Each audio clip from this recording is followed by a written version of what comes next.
Oh, okay. Now she just Okay, gonna yeah, look. yeah, that's what I was Laugh. waiting for. Oh yeah, yeah, yeah, yeah, yeah. Because I don't have we live now. Yeah, yeah, that'd be perfect. Okay. But yeah, yeah, yeah. But I can go through it with you. This Okay, okay. docket. But yeah, but I did want to read this newsletter. Well, it looks like we're live. Yeah, yeah, yeah. We're live.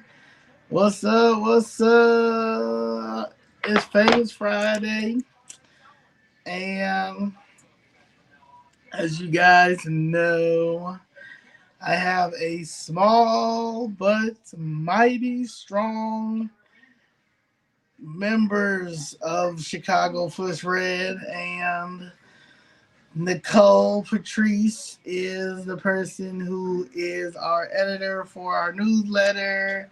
She also does the slides. She does her presentation so good, but she is our one of our main media person and is the head of our news. I guess our news, our newsletter, and she's the one who actually decided that we needed a newsletter, which we did, and it's great. So if we need we need people to buy advertisement. So if we need advertisement, Nicole is the person. And we need contributors. Anybody has any time they want to contribute in something, Nicole is the person to talk to with that. And also, Nicole understands this whole state program when it comes to SNAP and the food assistance and a person that can really break this down in terms that we need to understand, because you hear all these sides and the frustration of what's going on, and no one's clearly explaining it the way that it needs to be explained. So Nicole will do the honors of helping us with that. Yes, yes, yes. All right, did I do good? Well, where you at? I don't even know where Nicole went. I thought Nicole was there the whole time. Nicole, good evening. Yeah, I don't know what happened to Nicole. Nicole should be coming back soon. Nicole, is that you? What happened, Nicole? All right, you back? You hear me? Yes, I can hear you. I'm sorry, I was muted. Okay, all right. Okay. Well, I shouted you out even though if you was there. Hey, Miss Denise. So we have a newsletter. If you guys have not subscribed to it, please go to flipsred.com and subscribe to our newsletter, our Chicago Flips Red newsletter. And this month we had a bonus issue that discussed the SNAP issue and just debunked some of the lies that's going out here and fake news. The Democrats are crashing out. They're crashing out because people are starting to see the light. Millennials have common sense, and we're not going to continue to let uh, propaganda that is untrue continue to I don't know, just continue to make you guys feel like it ain't no hope out here, and the government is y'all father, which is not. So it says, "Oh snap! America's most abused entitlement program exposed amid government shutdown." The SNAP program was created to help low-income households afford food. Yet federal data show billions of dollars in improper payments each year.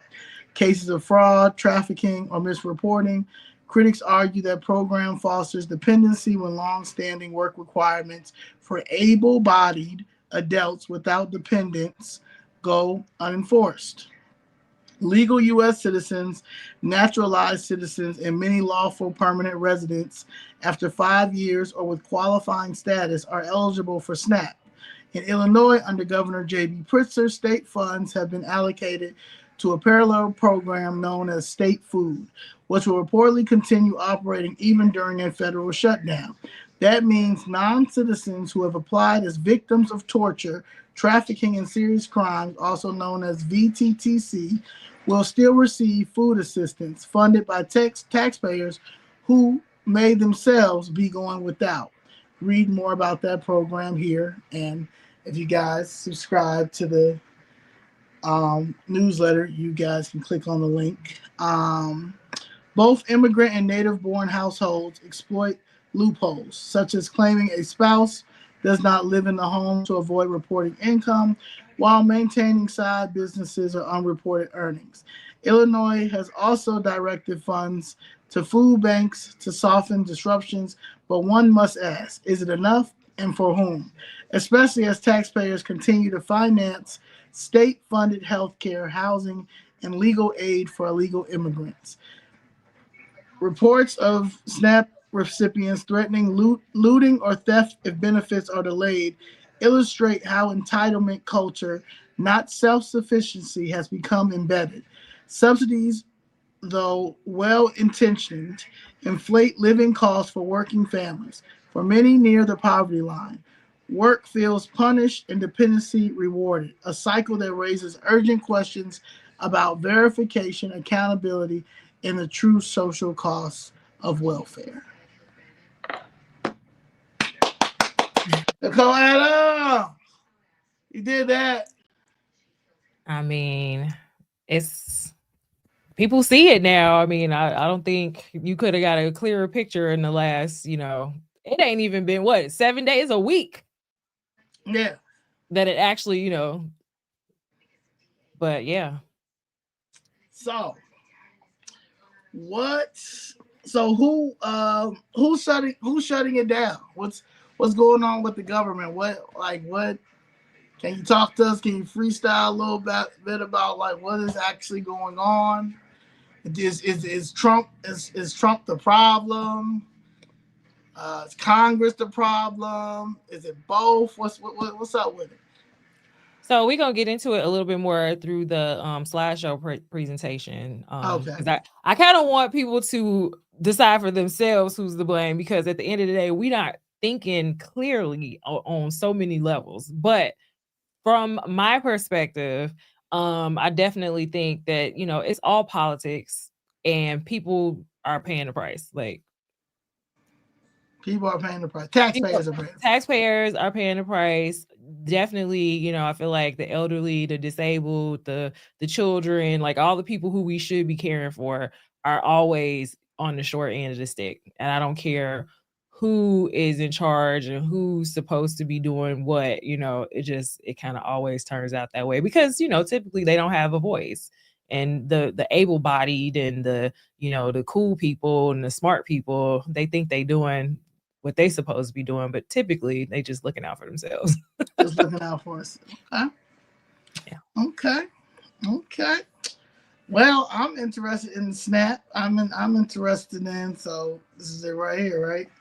Add to the stage. Yes. All right. Snap out of it. Because I like that. Snap out of it. We are under a spell. We are under a spell for real. So many. I'm talking about everybody. It ain't just black people, white people. It's all. We are so under a spell right now. It is a humanitarian crisis. Global. Okay. With no common sense. For real. With no critical thinking skills. I mean, so yeah. I mean, we've seen, that when you want somebody to feed you, when you give the government the power to feed you, they also have the ability to starve you. And that's where, all of this panic obviously is coming from. But shut down state programs and the future of food assistance. So We're gonna talk about the current status and the of SNAP and the civic framework, meaning how the government plays into all of this. Overpayments, eligibility and enforcement, fraud, dependency, and reform. And then, again, I kind of went out when you were doing my intro. I just want a disclaimer. I am a state of Illinois worker. However, I am not representing the state of Illinois right now. I am a concerned taxpayer. a concerned Black Chicagoan taxpayer. Okay. All right. A real one. A real one. Enough like, is enough. Yeah, this is crazy.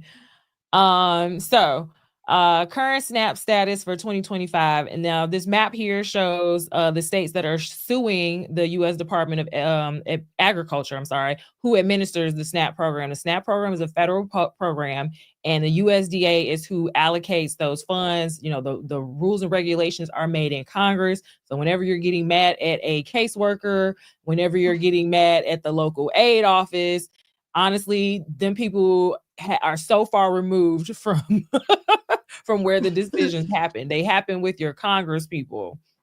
Okay. So you say the red? So the red states are not the ones suing. It's the ones in green. It's the ones in green. So yeah, majority of the Democratic states. Yeah, I got this from some news site. But yeah, the green states, mostly Democratic.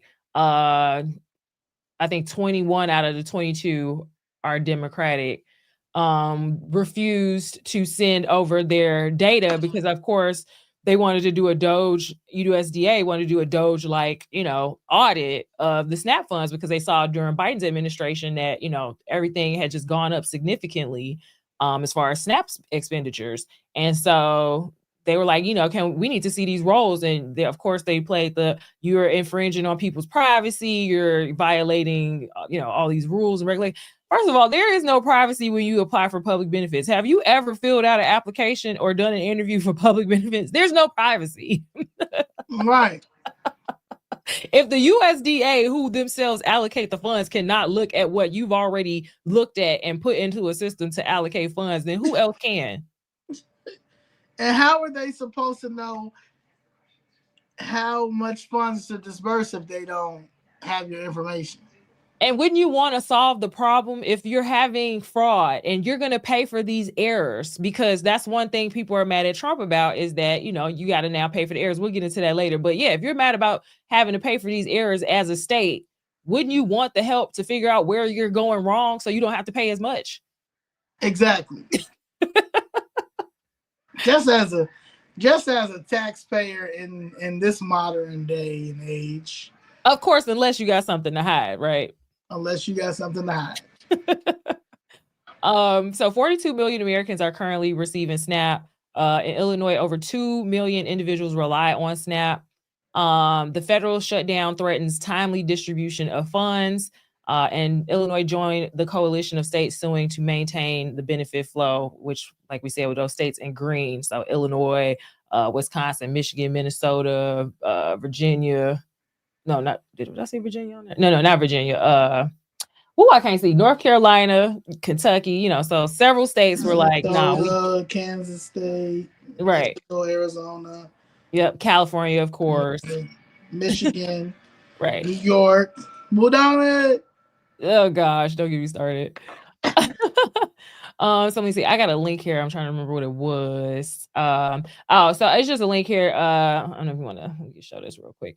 Pritzker signs an executive order to bolster food assistance for Illinoisans. Of course, he's trying to platform himself as a presidential candidate, so he has to continue to make himself look like he's saving the day. But at the end of the day, he's allocating funds and fighting for funds to give to illegals, and a lot of these states would have had more money to make whole those payments. The judge ruled that Trump had to make partial payments with contingency funds, and basically it's not going to be enough. So it's like, well, you could have supplemented that if you weren't spending all this money everywhere else. Health, free healthcare for illegals, free housing, free food for illegals.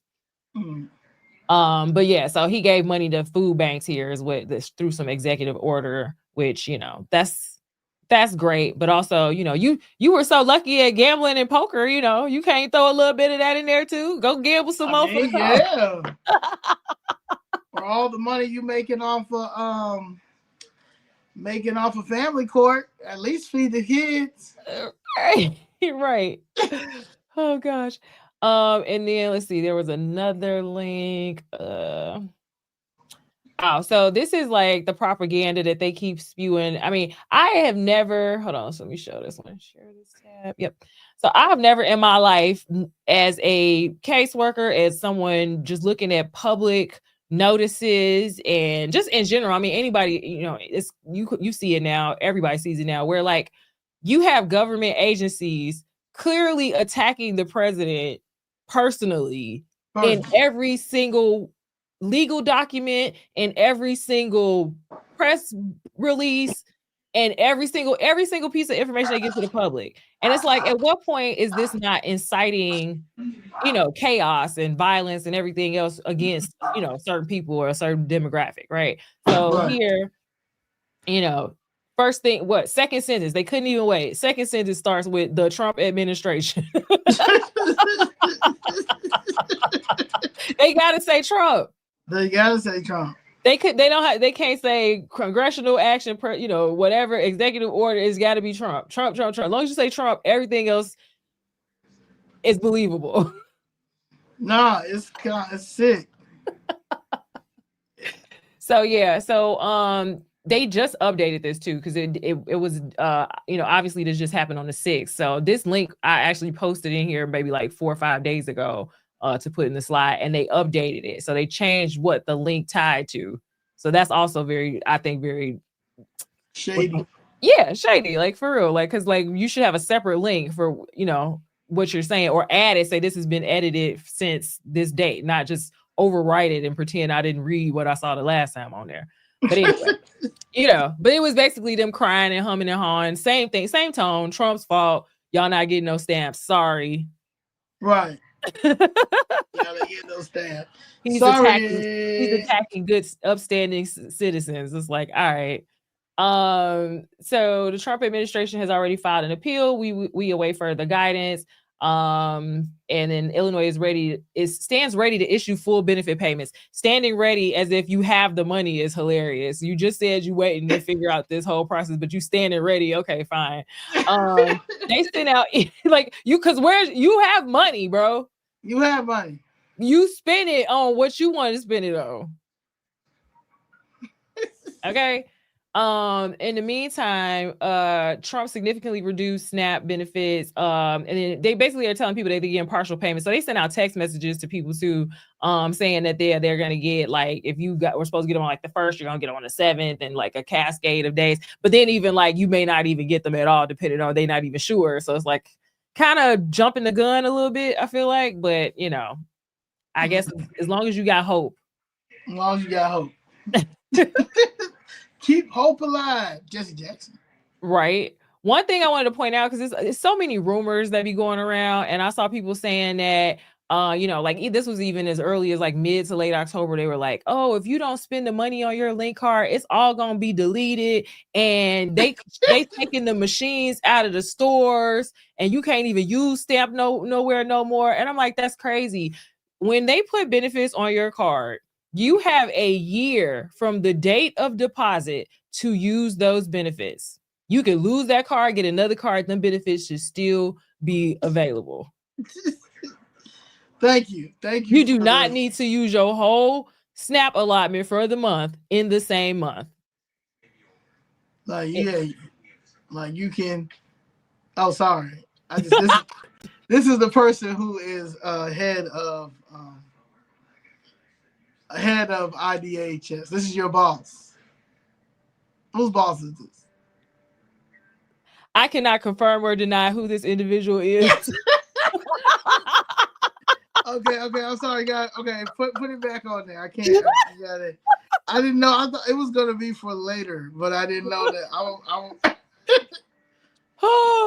I'm sorry. All right. You got to put me back, don't you? Oh yeah, I'll put it back on right now. Sorry, y'all. I thought it was gonna be like in the end. I was gonna say like, this is this is the secretary of the Illinois Department of Health. Okay. What is going Ni on? un comentario. No comment. Yeah. How you say that name? Oh, that's Dulce Quintero. I can't comment further than that. That is that's a day down. I cannot confirm or deny. Sorry.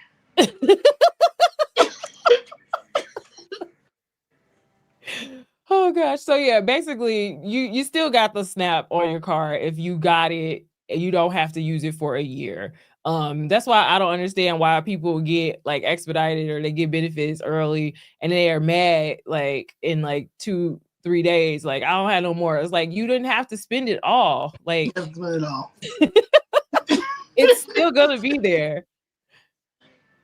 So yeah, that pretty much, the same BS. We'll figure out when once Trump or whoever they trying to blame for not acting, acts. Let's see. Share this. All right, we're back here. All right, and so Pritzker, he got to play his games. He'll play his games, yes. And, let me see if you can hear it. The $20 million that you set aside to help fund food banks statewide, do you know what happens with that? The $20 million that you set aside to help fund food banks statewide, do you know what happens with that now that it's half funded? Does that get added to the pot, so to speak? How much will be there for them this month? SNAP is a 100% federally funded program. And so we're talking $90 million a week for Illinois is what normally would be provided for SNAP. You, how big of a Band-Aid is that? $20 million isn't enough. It just isn't. And we don't have enough. My $360 million in a month, we don't have an extra $360 million. We're going to do everything that we can, though. And remember, the distribution points are very important, and those are the pantries. And they do such great work already. So what we're going to try to do is fund them to make sure that they've got enough money to provide mostly dry, be able to do more expensive fresh goods that they often are distributing. But at least we're going to keep people fed for as long as we possibly can. And look, if we run out, we'll have to obviously come back and figure out where we're going to find more money to support, because we can't let people starve. I mean, we have too many people in this state. 1.9 million people are getting SNAP benefits in a state of 13 million people. And we can't let them starve. 20 million. Oh, JB, such a kind heart. What's 20 million to him? What's 20 million to a Billy? What's 20 million to a Billy? Okay. And also, like I said, you went gambling. You were so lucky. Just, get us some stocks, bro. Take us to Vegas. That off for any of your nonprofits. Any of the nonprofits that you have, because you've got gangs of nonprofits. Right. So none of your nonprofits you can't write off this money. And remember, he gave his winnings from Vegas after it was called out to who'd he give it to? Anti-Defamation League or somebody? Right. Oh no, the Holocaust Museum, right? Of course. So it goes back to him anyway.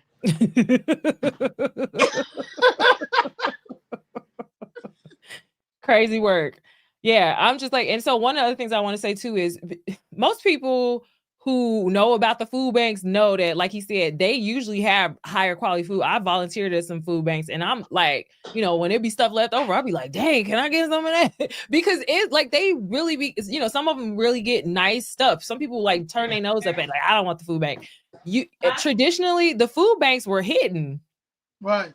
Like you were getting milk, bread, like gourmet loaves of bread. Yeah. Gourmet loaves of bread, yes. Yeah, all types of meat, all types of stuff. Well, get this. And like I remember when my mom was getting like the actual food stamps, like back in the day for real. And like we would go to like the center and pick up like dried cereal or dried You know what I'm saying? Right. Like, it was literally the powdered milk and the fake cereal and the cheese that was the government cheese. Yeah, you prayed about it. Right. That cheese right now, definitely. They probably caused a lot of cancer. But we were eating, we were full. But we eating, yep.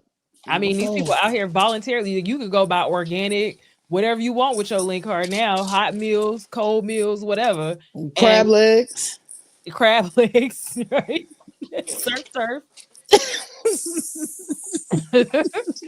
All right, and so this is one of the hot topics is everybody wants to argue each other down when you mention that illegals are getting things in the United States, and particularly SNAP, because one of the requirements is that you have to meet a certain immigration status for SNAP. Either you're a citizen or you're a legal permanent resident for 5 years or more, or with 40 qualifying hours, work hours.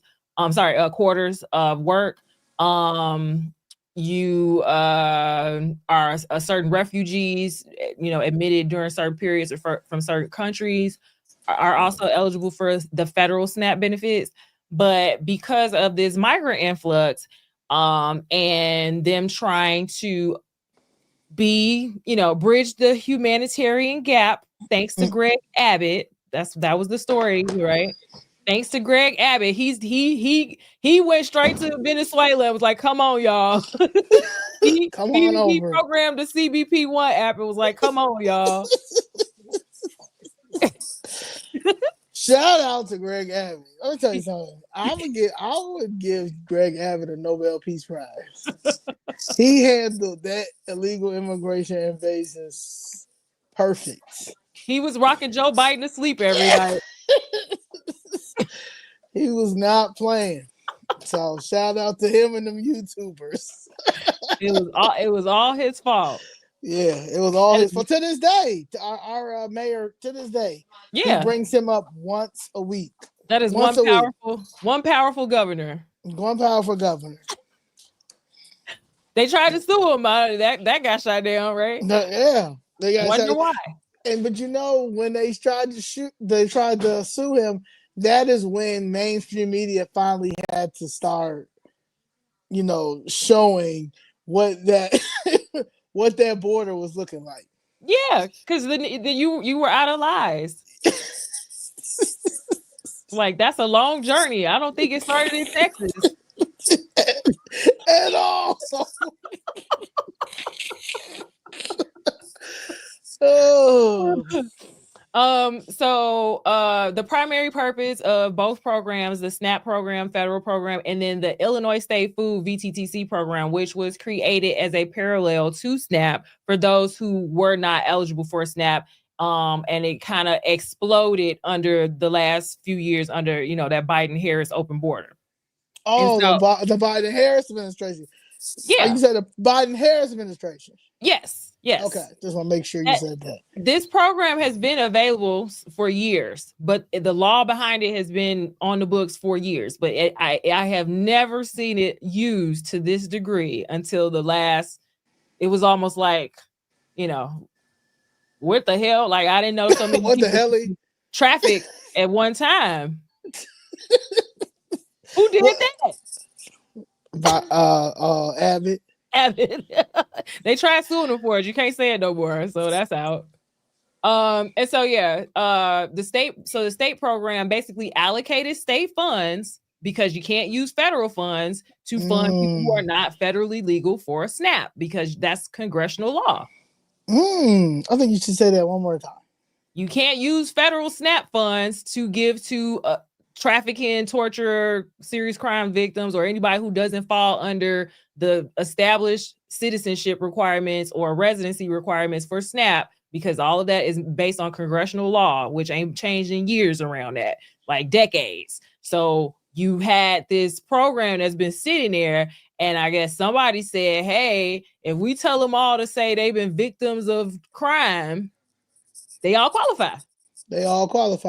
And I did a video probably about 4 months ago about VTTC, and how they only had in Humble Park, that aid office was only open for the VTTC victims, and it was state funding money. So just I just want to like, is this possible? Like, so say that they did not take all that state funded money to give to the illegals to make sure they had SNAP benefits. And right now with the government and cash and housing, healthcare, cash, and housing, if since the government is shut down, would that money, if they would have used it wisely, they could use that money to make sure that we have SNAP in the state of Illinois? Yeah, I think I have in one of the next slides a document showing how they allocated funds, and I'm sure we'll never get the true numbers on what was spent and given out to either NGOs and other churches and other non-governmental organizations and who are helping them apply on their behalf. And Rico. Racketeering. There was billions and billions of dollars thrown around that I think also could have been available to us at this point if you really had the forethought. Okay. You was doing it, so I mean, I don't know why you couldn't. Anyway, look, I'll go off on a tangent again. So the food assistance program through SNAP is so it's food assistance only for SNAP or potentially cash if eligible for a TANF, which is a cash program for needy families. So they also have a parallel for everything for the state level. So they have the cash for them as well through the VTTC, as well as medical assistance. So again, it's all, if you look at these two sides, everything is mirrored. The only thing different is qualified federally, state decided, here's the loophole. Just say you was a victim of serious crime. Hell, I'm a victim of serious crime too. This RICO. The state of Illinois is beating my butts with these taxes. Right. Getting displaced. Right. So yeah, and then so it's basically all parallel. You can apply online, you can apply in the office, you can apply. So basically they can do everything that citizens can do. And trust and believe they caught on to all the things that the regular generational SNAP people didn't figure it out. They figured it out. I'm very proud of them. About 20 times faster. So when they're going to apply for these the American Dream, what are people helping them fill these applications out? Are they in all their different languages or? Yeah, so there's definitely a lot of a learning curve for a lot of administrative and people, running it. But basically, yeah, I mean, you're supposed to, by law, have documents and translators, available in their language so they can understand. However, they're definitely, you got to understand what was happening at the rate it was happening and people panicking, that there was probably a lot of, yes, Carol, they were coached. They were given English applications that they didn't understand, and somebody signed in for them and just say this. And yeah, so I'm sure a lot, like I said, they learned very quickly. And called up their cousins. Just jump their border. Yeah, and then of course, one of the biggest pluses they have is you're undocumented, right? So right. I don't know if your name is actually this, that, and that you told them at the border or on this paperwork. Right. You got no birth certificate. You ain't bring me no ID. You know what I'm saying? And if you did bring it, you can act like you lost it and say whatever, and they gonna believe you. Right. And then if you get a social to work, hey, somebody tells you don't report the social, nobody gonna ask you unless you volunteer it. But people like us, they gonna know, oh, I need that social. So now I can track you. I can see what you earning and all this other stuff. And 7 identifications. But they make the presumption of these people don't have documentation, they don't have socials, so then they can kind of new identity, sneak around and do whatever. Yeah, like the crazy thing is, it could be like they could be 2 to 3 generations in of scamming these programs, because as soon as they get over here, they can say, "I don't know." You know what I'm saying? And start crying, give a sob story, do whatever. Next thing you know, I didn't fill that out. They helped me at the thing. They told me to put that on there. I didn't know. I was scared. It's a bit. Yeah, you got all kinds of. And then they're gonna always, they're gonna. You've seen the script with them is, we can't arrest them, we can't hold them in a jail, we can't ask them for this, they can't get deported, they can't, you know what I mean? You can't deport them in front of their kids. They scared to go to school, so now they don't got to go to school. Let's go to remote learning. You know what I mean? Everything. They just give them whatever they need to be comfortable. Yo lo voy a dar. Oh my God. So state food versus SNAP again. So federal funds, like I said, from the USDA versus the state food is Illinois state funds. Both of them should be addressing food security, but obviously the state food is more emergency local level because it's a state program and it wasn't by congressional action. The income is a strict and resource test, are more strict. This is a little bit more broad because it may include ineligible non-citizens. And what that means is if you're not eligible, they're gonna like prorate your income. And then that happens on SNAP too. So like say you have a household of a non-citizen head of household, right, who doesn't qualify for SNAP, but they have a child who has a social as a citizen and qualifies.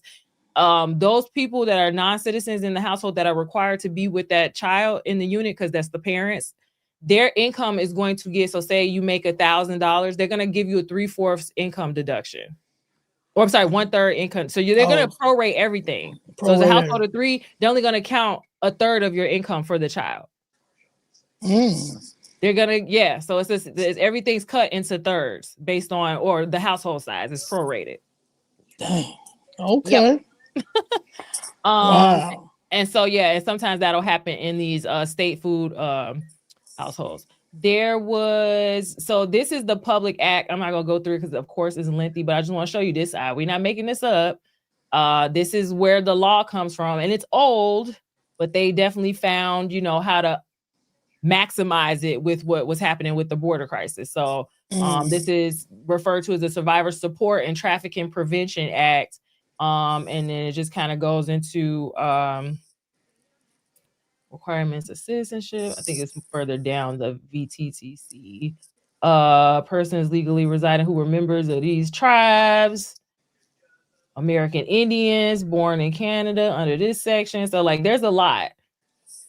So legal permanent residents who've been battered or subject to extreme cruelty by the U.S. Persons, so this is the one here, persons who are foreign-born victims of trafficking, torture, and other serious crimes. So that's the VTTC right there. Ooh.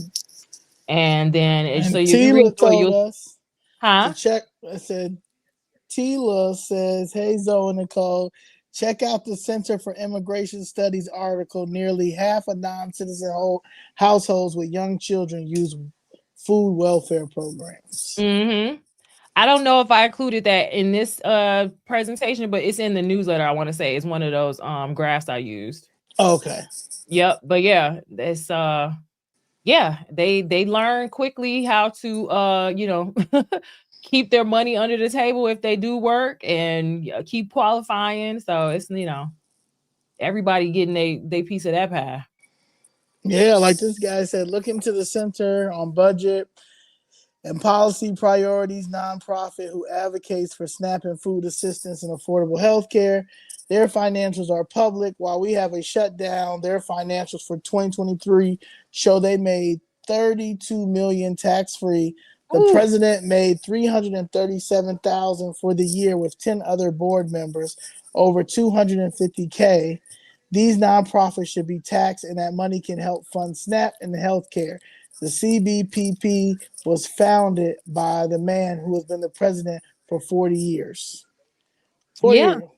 That's the new, this border crisis was the new COVID. Like, everybody got to get all of their little scams with COVID, and then Right. it's like, No, how do we right. keep this going? How do we keep this going? Yeah. Get this. Let me take a picture of this. I can look this up later. So yeah, Okay. this was from the Illinois General Assembly. It's a PDF. I don't know if I had the exact link on here, but basically, if you look up ILGA VTTC allocation, I think is how I found it. And this is basically what happened in 2022. Illinois, committed over $638 million in funding to address the humanitarian asylum seeker crisis, including direct funding to the city of Chicago. This comprehensive financial support has been provided through programs at IDHS, IEMA, DHFS, and IHDA. These investments are built into the state of Illinois' commitment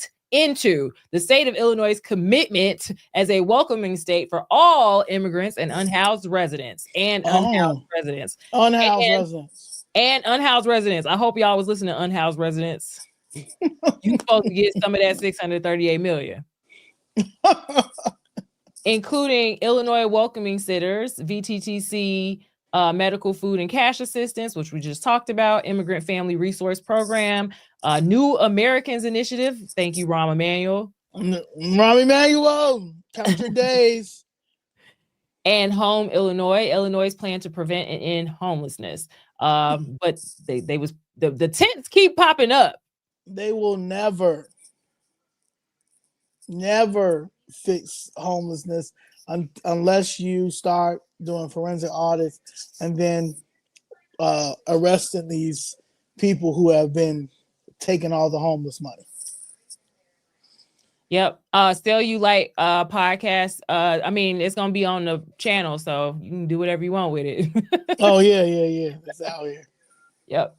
Direct funding to the city of Chicago, estimated $115 million. So $51 million in direct funding from the state to the city of Chicago for general asylum seeker support services in the fiscal year 2023. $19 million pass-through funding from the state to city to accessing Federal Shelter and Services Program, SSP, in the fiscal year 2024. $15 million earmarked for Chicago from the Home Illinois program, fiscal year 24. $30 million awarded from dedicated funding to municipalities to support asylum seekers statewide. That sounds a lot of money. That ain't going to where it need to go to. That is a lot of money. 115 plus. How much did he say he was short? This is 90. Was it 90 million? Like 90 million a week or something. 90 million a week. I think we got it. I think we had it. We definitely had it. We definitely had it. The 638. Yeah, we had it for this month for sure. You definitely could take care of. Is this why he doesn't run the hotels? Right, they kicked him out. His whole family kicked him out. Like, nah, man, you're already still a billionaire because by force. It wasn't. If we could choose not to add you as an heir, we really would. But since you're here, yeah, he's an embarrassment. He's an embarrassment to Illinois. He's an embarrassment to the Pritzker family. He's an embarrassment to IDAHS. He's an embarrassment to everything. Shameful. So yeah, and then there's just more here. 90 million in IEMA emergency support, 3 million federal, 87 million state, 56 million in federal funds, emergency rental assistance through IHDA. So these are federal funds there. 20 million in medical assistance, 23 and 24 fiscal year. 4 million in emergency food and shelter fund in 24, 74 million in assistance through victims of terrorism, trafficking, and other crimes. It went from, I thought it was victims of torture. They said terrorism. Terrorism. Anything with a T. Torture, terrorism. I'm a victim of the Teletubbies. In order to get that, as long as we can get this, as long as we can find an itemized line to add some extra money so we can steal. Ah, goodness gracious. $53 million in DHS direct support to asylum seekers, whatever that means. Direct support. Oh, here it is, including hotels, room, and staffing. Which is funny, is because a lot of them said they was cleaning their own rooms. So hotel, because they laid off a lot of hotel workers to put them in it. You remember it was like crazy layoffs. Yeah, I mean, are you surprised? So I guess I don't know. I guess they were paying the asylum seekers. Yeah. Hopefully they reported that on their applications. Now you know.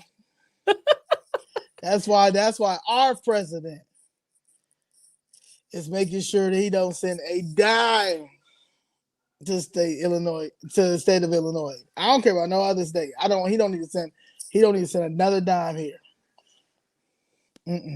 There's still more money here, okay? $53 million for all of that stuff at the hotel, medical, transportation. $53 million. Site management and support, whatever that means.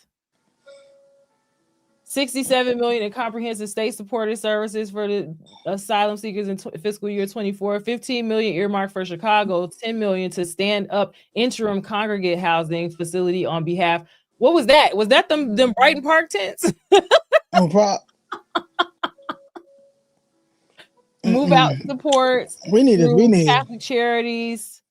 So they got the moving vehicles. Catholic charities. Yeah. They got the move out supports. I guess they was giving them boxes. That's $10 million. $10 million for boxes?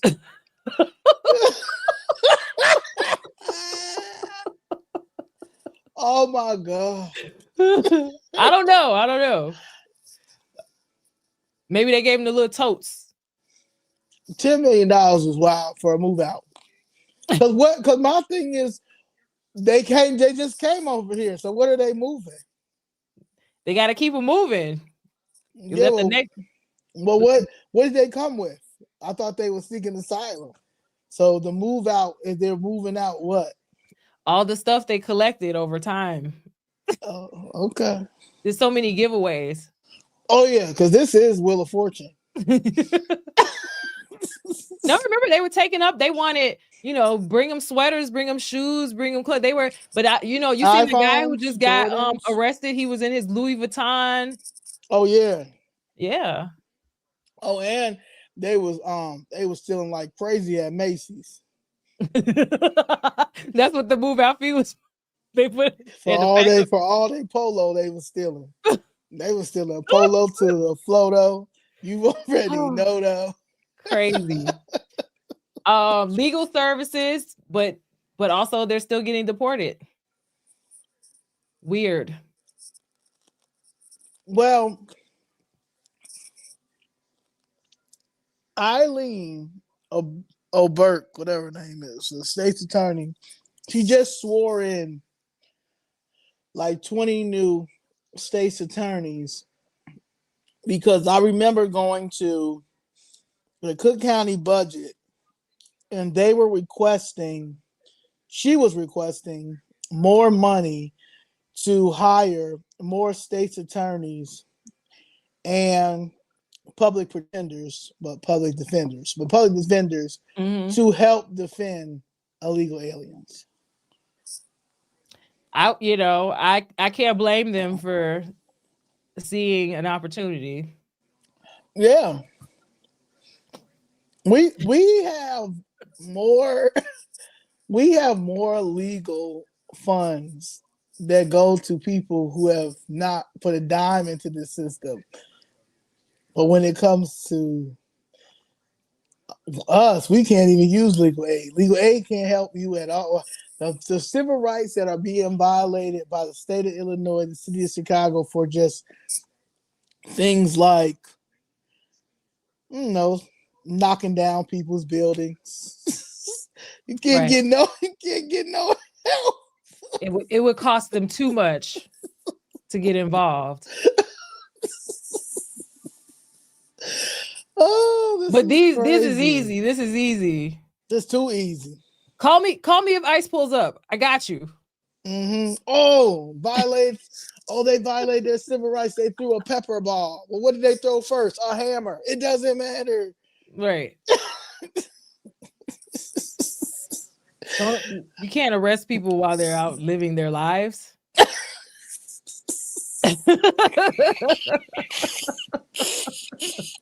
It's so wrong. Let them live. Let them live. So yeah, 42.5 million fiscal year 24 state grants to municipalities to support asylum seekers worldwide. I don't know how these are itemized because they sound like some of the same other stuff, but whatever. 30.25 million earmarked for Chicago. Earmarked. Well, if it's earmarked, did they get the money and where did it go? Did we already use the earmarked money? It's in one of Brandon Johnson's gift closets. Exactly. You see he built a fake one to show everybody? And talking about 2 people signed up to see it, but they never came. Shut up. You people FOIA every day and can't get nothing. Them 2 people you did not let go up there. I guarantee if I sign up, I guarantee I can't get to the 5th floor. No, they're gonna immediately scratch you off the list. Ooh, man. So yeah, 30 million to an intake center in Chicago. Said new additional state investments, 160 million. So 30 million of that for intake center, shelter, 65 million to help the city of Chicago launch a winterized soft shelter site, providing temporary. Oh, that was Bryant Park. People. Huh? That was Bryant Park. Yeah, I think that was Bryant Park, right? That was Bryant Park. Yeah, they was going. That was the launch. That was when they was going to try to bring back Holocaust 2.0. That was literally that when I saw them about to put them people on them tents over there, I'm like, oh, y'all bringing back concentration camps. This is ridiculous. Like this that's when I knew that's when I knew that this administration was sick. On toxic land. On toxic land. That's when I knew that this administration was sick. Like not even like I said, take away the blue, red, the politics alone. Like what type of humanity do you have that you're about to put these people on toxic land? I mean, toxic soil in Brighton Park and think that this was like normal. But Zoe, they were sleeping on police floors. Right. What's a little radioactive soil? That's a little bit with babies and stuff. Does it really matter? Because they'll just traffic them kids if they take them. It's so unsafe in those police stations. So safe. And they were all over the place in the police station, everywhere, doing everything in there. Smoking. I went into the police station one time. I swear to God, they were in there barely like smoking weed. I said, how can you smoke weed in the police station? They looking like you can't do nothing. Like we're gonna arrest them and then let them right back out. They're here. There's nothing we can do. That's when I saw like the police look like they look helpless. Everybody was pissed. Everybody was mad. Yeah, you already have defund the police, and then now you just like literally like now I'm a babysitter and and then I can't even arrest people at all because they don't have a name at all. What's your name? K. What's your name? K. They just want a better life, man. Yeah. Resettlement, 65 million services needed for new arrivals to live independently as they await asylum hearings, including rental assistance, work permit processing assistance, meaning that's when you get your social security number, and workforce development support. Yeah. They all their $1,000 to go. I'm a survivor. I'm not gonna give up. I'm not gonna stop it. You had all this other money. You could have came over here and racked it up, reinvested, came back different.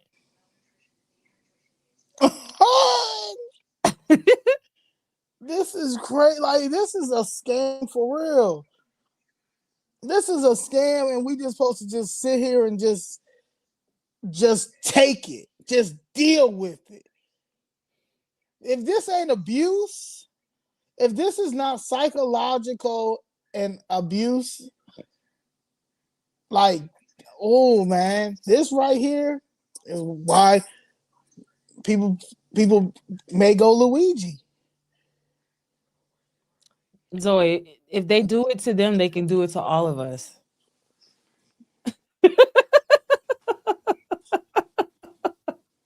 What about you're black? Black and brown. If all else fails, that's how you know they losing the argument when they got to tell you black. Like, no shit. They're gonna take you. They're gonna put you back in shackles. It was supposed to happen. It was supposed to happen. January 21st. I didn't. Yeah, January 21st. We was going back. We was going back to. I've never been, but we were going back to Plantation. It's almost November. Yeah, I'm still here. Are you free? I don't know. I'm not free from this insanity that's been happening in these streets, but in the slavery sense, I think I'm doing pretty good. Yeah, I am too. I'm free. So this is Mike Johnson telling y'all, like, I don't know what's wrong with these people, but they crashing out. Hold on. See if I can open this. But when we say the 1.5 trillion, that is the actual counter offer that they put on paper and filed in the Senate. It is still sitting over there as their counter proposal. 1.5 trillion in new spending on a 7-week stopgap funding measure. I mean, it's just madness. And included in that, yes, go read the bill. They want almost $200 billion to be returned to healthcare benefits for illegal aliens. They want to send all these billions of dollars back over to foreign countries for social spending in other countries. They wanted to restore $500 million to the Corporation for Public Broadcasting. All these things. And in that proposal, amazingly, shockingly to us, they put it on paper.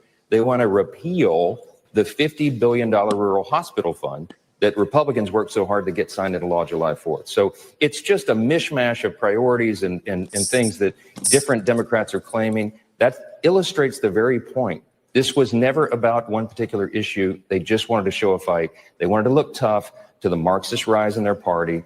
And remember this, Chuck Schumer and Hakeem Jeffries are both New Yorkers, right? We all just saw what happened in New York City.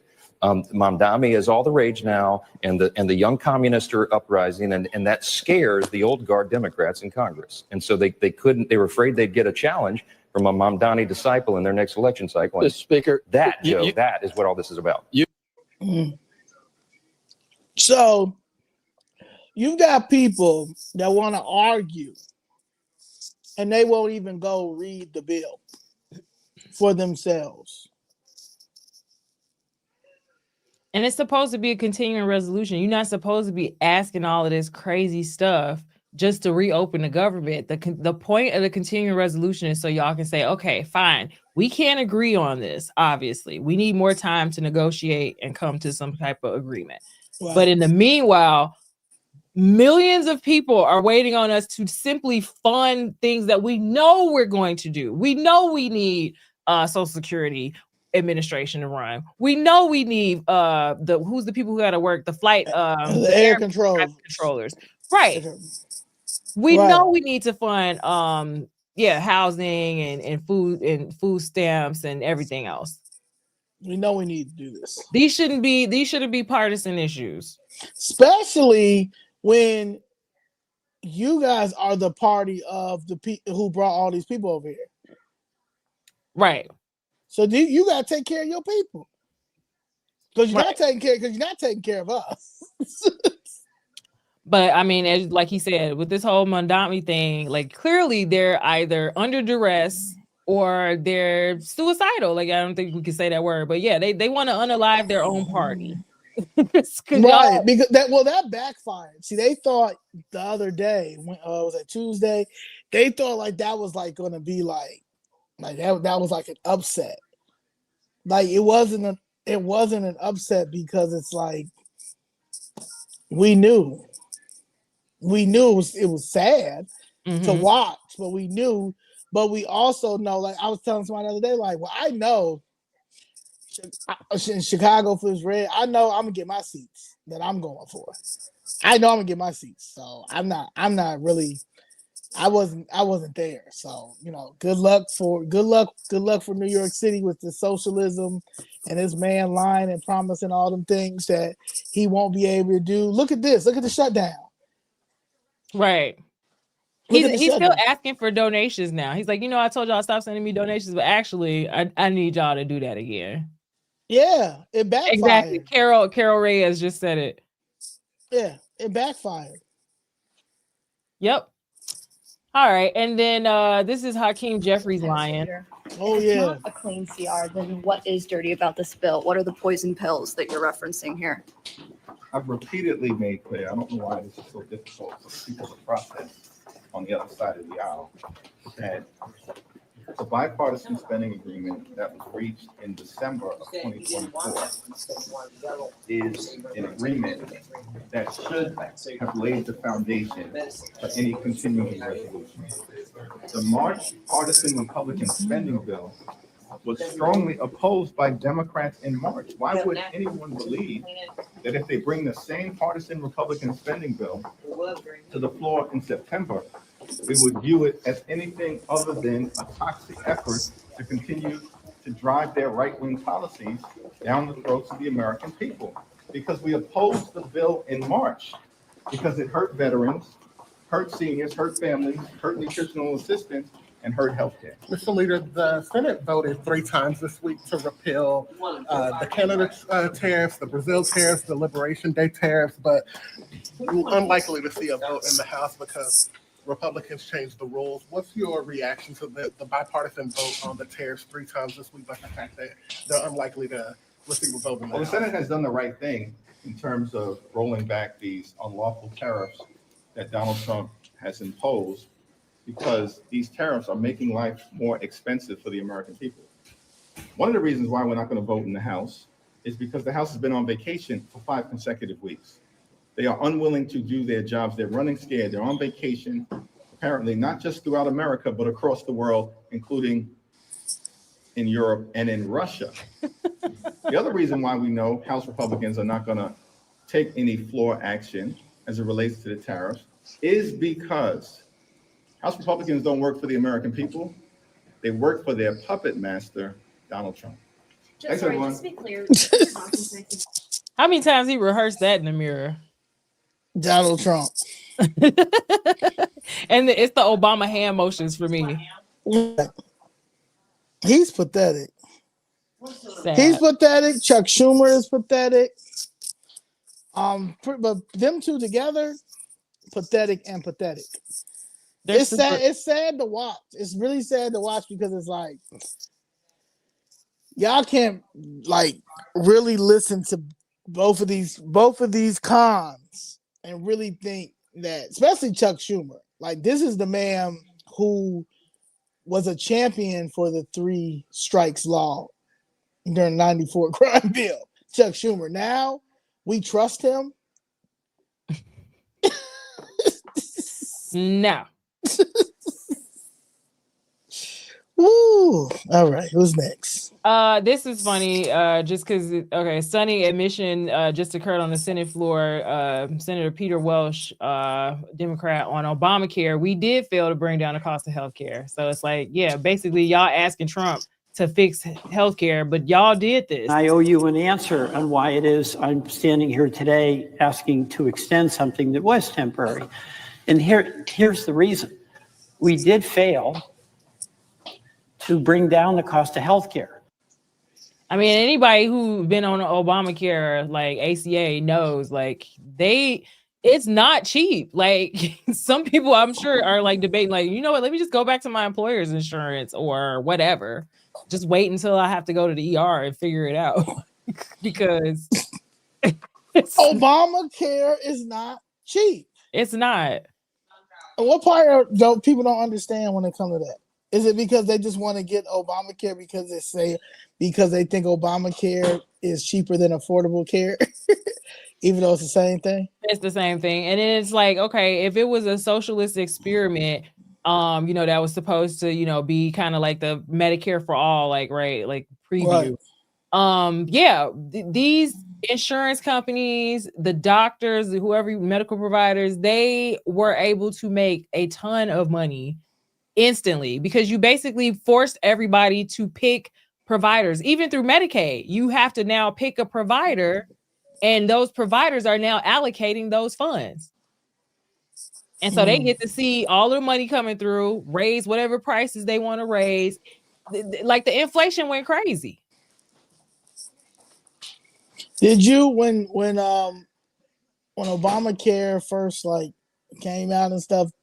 Did you see that it was going to be an issue, or did you ever pay attention to it? Or I definitely saw like, okay, this ain't as great as it seems. Like, I mean, like if you have assets and you are, like these trust fund kids and people like that, they're doing great off that stuff. But if you like a regular working person and you don't qualify for Medicaid, and now you're like, hey, I don't qualify. Let me see what they got over here. And they send you a damn premium.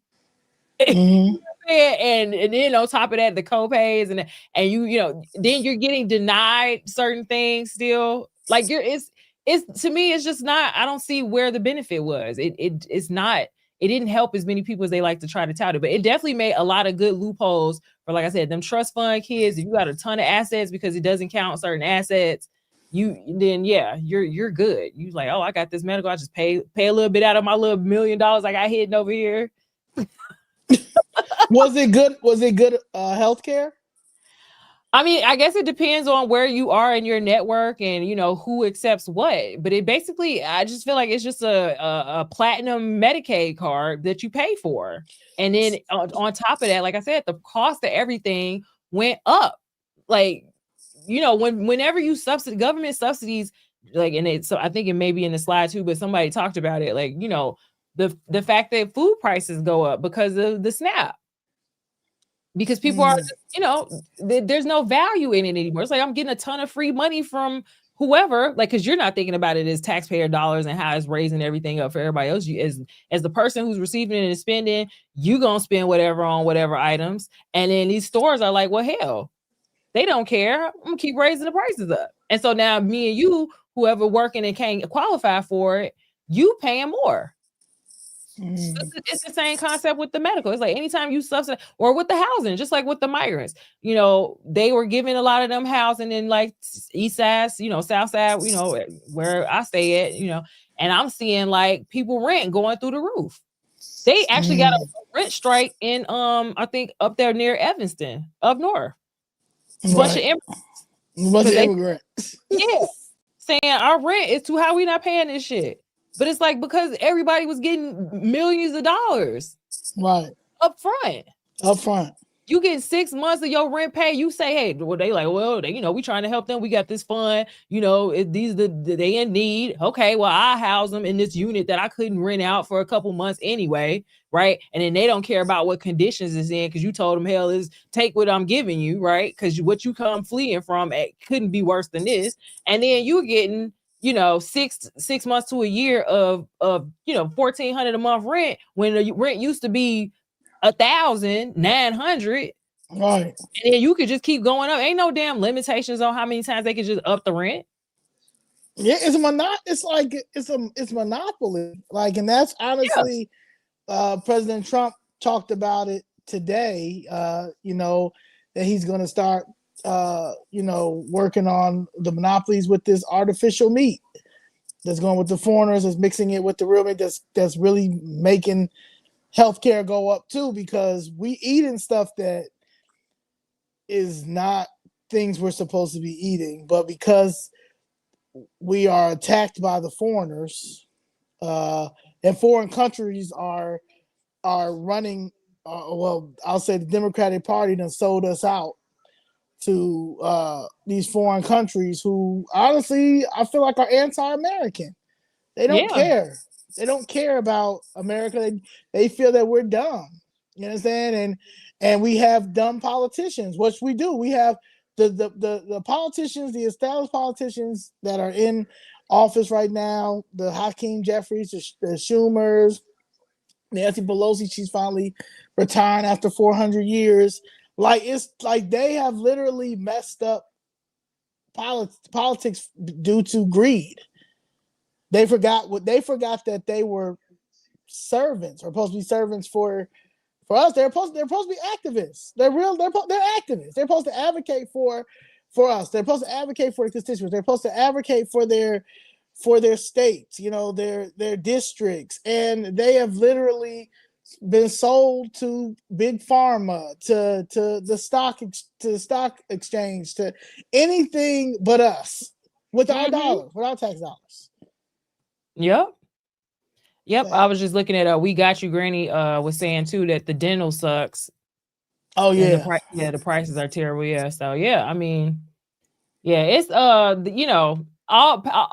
power, is corruptible, and it's just a lot of these people are losers, and they get into it for all the wrong reasons, and it's a socialite thing as well. And then and I don't even think it's just necessarily hating America, it's what America stands for, and the fact that right now a lot of people think that communism and socialism is the catch-all for all of our problems, and not realizing how much it's failed everywhere around the world. Hell, all of them Venezuelans coming over here running from that like, for real. Like, are y'all okay?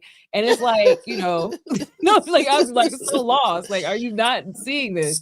And it's like, honestly, nobody wants to fight for as an individual. Like, it's like being an individual doesn't make you anti-group. Right. Like, it takes strong individuals to make a great group. Hint, Chicago Fools Red. Look at you. All right. So Congress and the power of the purse, just really quickly, the budget timeline, how it works out. So they have all year to figure this out. And like Hakeem Jeffries talk about back in, what do you say, like March, they want to try to pass the same resolution now that they had passed in March, even though you're doing a continuing resolution, which is at this point here where you decide, okay, right here, new fiscal year begins with or without a budget. If a budget is not adopted, this is where we are, right? Then Congress passes a continuing resolution or allows the government to shut down. And then down here it says, meaning all non-essential programs, non-essential, closed, and workers are furloughed. So that's why you got air traffic controllers working without pay. And now resigning. Wow. Yeah. They resigned. A lot resigned today. And you know who they blame that on? Donald Trump. But I thought it was no kings. This right here is showing you, like, there's a whole, look at all the congressional, the president is only mentioned right here. Yeah. This whole process, president is at the beginning and at the end. Yep. And right here, federal agencies submit the budget to the president in the fiscal year starting with following October. Other than that, most of this is the House. Yeah, but they don't know how. They love to come to me and then yell when we're out. The liberal bums, the delusional libs. They'll come to us and they say, "What's the 3 branches of government? What's the 3 branches of government?" Like, cause like we got to be uneducated or stupid, or we don't know. I know it's executive, legislative, judicial, but they love to throw that out there. But it's like, y'all don't know how Congress works. The fact that you're even outside crying about no kings shows you don't know how the government works, because you don't need to go outside crying about it at all. You either need to pick a better congressional representative or senator, or governor, or whoever your local officials are, or vote differently when you voting for judges on the local level, because people keep overlooking local judges. Right. Oh, and them local judges. That's part of who really messing your life up. Real talk. And then like even here, the blue is Congress. So everywhere you see blue, that's congressional action. The red is federal agencies, and then the white is the president. So literally here and sprinkled in there, that's when the president got something to do with this. So tell me how Trump is shutting down the government. Man. Yes, Granny did get her tire fixed. Oh, thank you for the 354 people watching. Please like, share. Thank you very much. This y'all gonna be. We're in class. We're in class, okay? Because I'm tired. Tired of y'all going back and forth and don't know nothing what you're talking about. So send this to a hater. right. Or Send someone this, who would like to learn. who would like to learn, but make sure you send it to a hater. So again, with the power to purse, Article 1, Section 9, Congress controls all of federal spending. The omnibus bill combines multiple funding areas into one large package. Continuing resolution is a temporary extension of prior budgets. So you don't need to necessarily come to a total agreement. It's just temporary. It's not the end of everything. It's just to keep things moving. Shutdown is a funding lapse when no bill or continuing resolution passes. All right. And then you got the Senate control and misplaced blame. So the Senate control, which is GOP, Republican majority, does not mean that they have sole responsibility. The shutdown stems from the House, Senate, and presidential agreements. So we can't just blame one person, one party. This is literally people not working together. And from all the clips I've seen, the Democrats are the ones who are talking about we not signing nothing because it don't say we gonna give all of these trillions of dollars away. Yeah, because we need this $1 trillion because we know that when we try to get some more money out, this administration is going to be a no. And we can't pull the COVID card anymore. The no kings is not working. So we need this money. So yes, every time you guys say no kings, this is what I think of is definitely not, because that's how the United States was set up to operate, okay, in our constitutional republic. Process fitness, the whole thing is to make the whole Democrat strategy is to make Trump look bad. So you got, this is the president. He gets to veto legislation. So that's his check and balance with the House. Then they can impeach the president, and then they can also impeach judges, which he can nominate, and then they can, judges can declare laws unconstitutional. So that's their check on Congress, and then they can also declare the president's actions unconstitutional. So this is where y'all freaking out, but it's like you just gotta relax and let the law work itself out, and we're not gonna all agree, and we're not gonna all get our way. Like I don't know in what world that y'all living in that everybody's supposed to get their way all the time. Yeah, that's because MAGA been dealing with some bullshit for the last 4 years, honestly, and yeah, MAGA really. That's why when I try to see a MAGA, I hug a MAGA. Every time I see a MAGA, I hug a MAGA because they really be putting them, especially a white MAGA. They really been putting them through the ringer because they voted for Trump. They voted for America First. They voted for America First agenda. They have voted for it because it's bully. The Democratic Party are bullies. I think they think everybody gonna deal with that. I'm not gonna deal with that. Everybody's entitled to vote for who they want, how they want, and when they want. And you're not gonna make nobody feel bad about their vote, especially when you don't even know what's going on. You just going with whatever's the trend of the trend. You're just going with it. Oh, Jasmine Crockett. Jasmine Crockett. She be cursing them out and stuff, and I gotta be a Jasmine Crockett. Like, what? My favorite is I hate Trump. Why?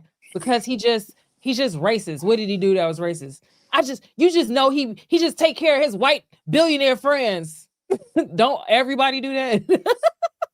Right. Like, do you think if I'm a billionaire, you don't think I'm gonna put my own people on? Especially if we all have like-minded ways when it comes to business. He's a bit like America is a corporation, and if you don't understand that America is a corporation, then you're not going to understand politics. And it's pointless of going back and forth. Yeah, I mean, it's And again, you can't, y'all keep trying to go to communism like that's the solution. You can't hate people for living in a capitalist society and winning the game. Like, that's silly. You should be trying to play the same game or get what you're going to get out of it in your role. Like, you know what I mean? Like, they creating the jobs, then go get the job, go get the stock. Go invest and teach your kids. If it's not for you, to teach your kids how to do it. If you don't like it, get in politics. But this whole like, no, I'm about to hate the rich and eat the rich, and it doesn't work, because the solutions they offering is socialism, and all that's doing is they playing nice in the beginning, like everything's for everybody, but they gonna take the power and control all of the means of production, and you gonna starve again. Yeah, and my thing is this, right? He didn't take his salary, which they don't ever want to ever talk about, but he doesn't take his salary. How do you know that he's taking care of his billionaire buddies? How do you know that? Like, how, like what government money that he's using to take care of you? That's because that's what they're saying. They're saying is he got in the White House and he's giving all the money to his billionaire friends. What? Right. When somebody said George Soros is taking care of them. Exactly. Yeah. George, so yeah, that's they daddy. Right. The government and George Soros. Right. So all right. Funding gaps and real world impact. So obviously with the shutdown, families are experiencing a delay in their benefits, including food insecurity. Local grocers and food banks will feel the ripple effects, and state budgets are strained to fill federal gaps, especially if you spent $638 million on migrants.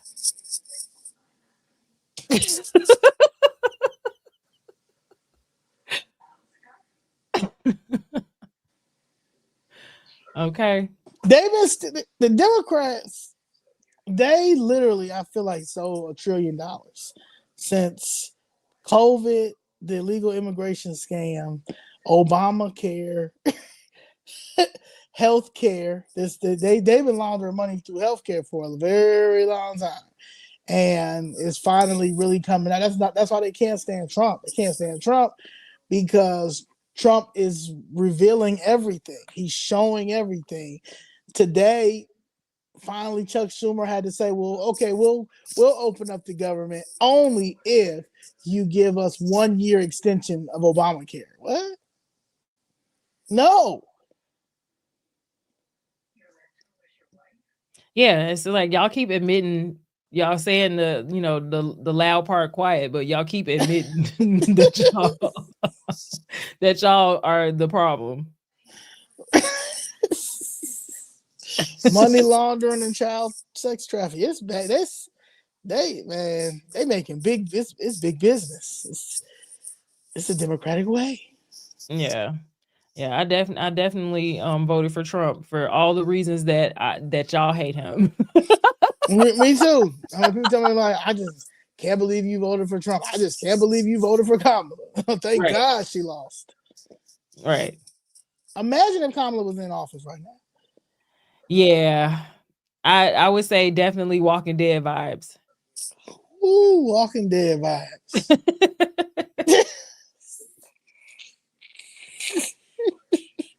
Because she would be just drunk anyway. She would put on her real gear though. She would have pulled up her Indian gear.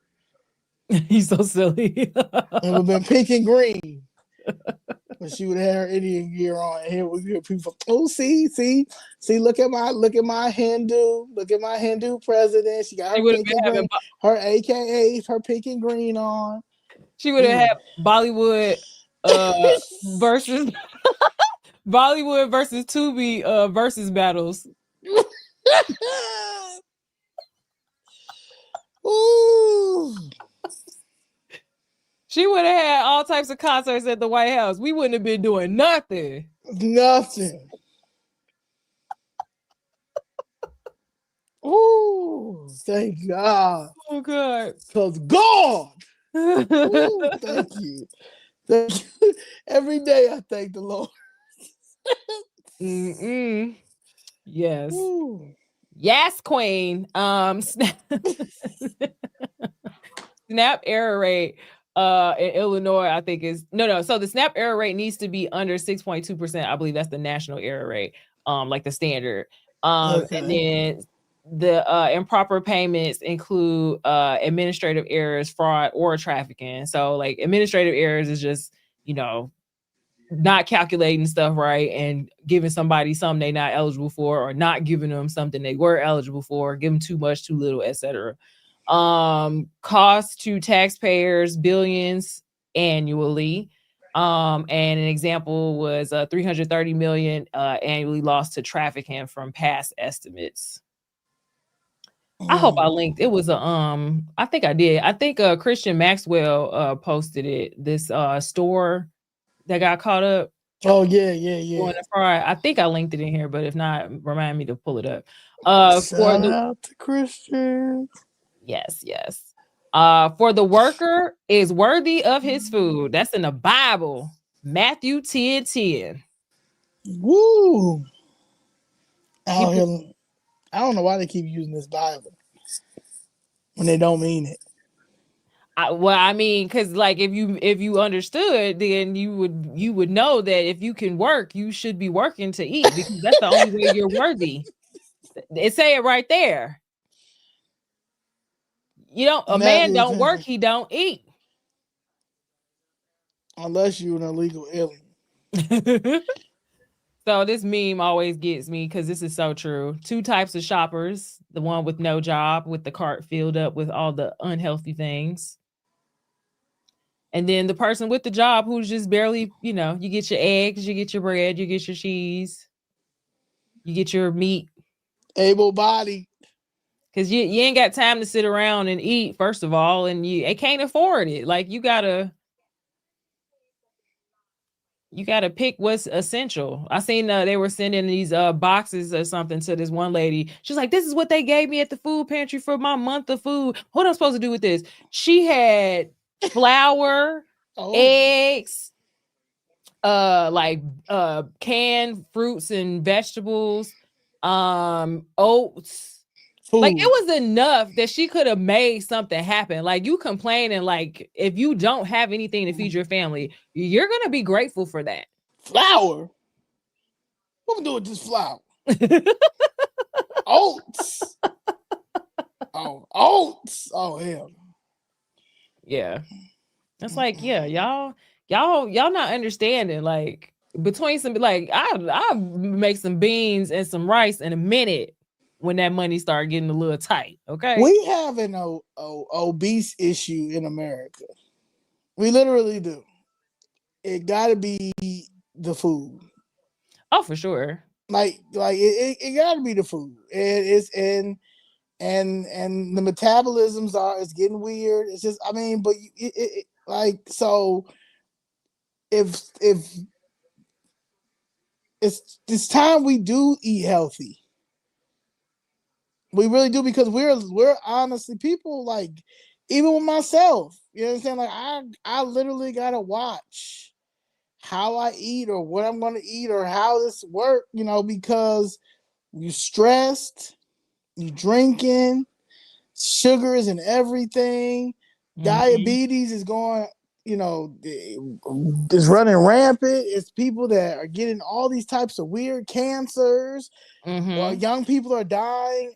People that are dying in their 40s and 30s and 50s having heart attacks. We gotta look into this food, the chemicals in the food, everything like that. And they're mad at Donald Trump for talking about it. They're mad at Robert Kennedy Jr. for talking about it. Like, come on, man. Like, when are we going to realize that we're turning into I don't even know what we turned into. Like I said, experiments. Yeah. Depopulation. Yeah. Like we are guinea pigs in our own country, including the healthcare, this raggedy healthcare that we're getting. Yeah. And so much of that food too, if you're not eating correctly, like your mental starts to suffer from that too. You're tired, you're fatigued, you're angry, you lashing out at people. Yep. You're right. Yeah, you're right about that too. On top of not getting no mental health resources, because even with that Obamacare they're trying to pass, and even with this terrible Medicaid out here, you can't get no the mental health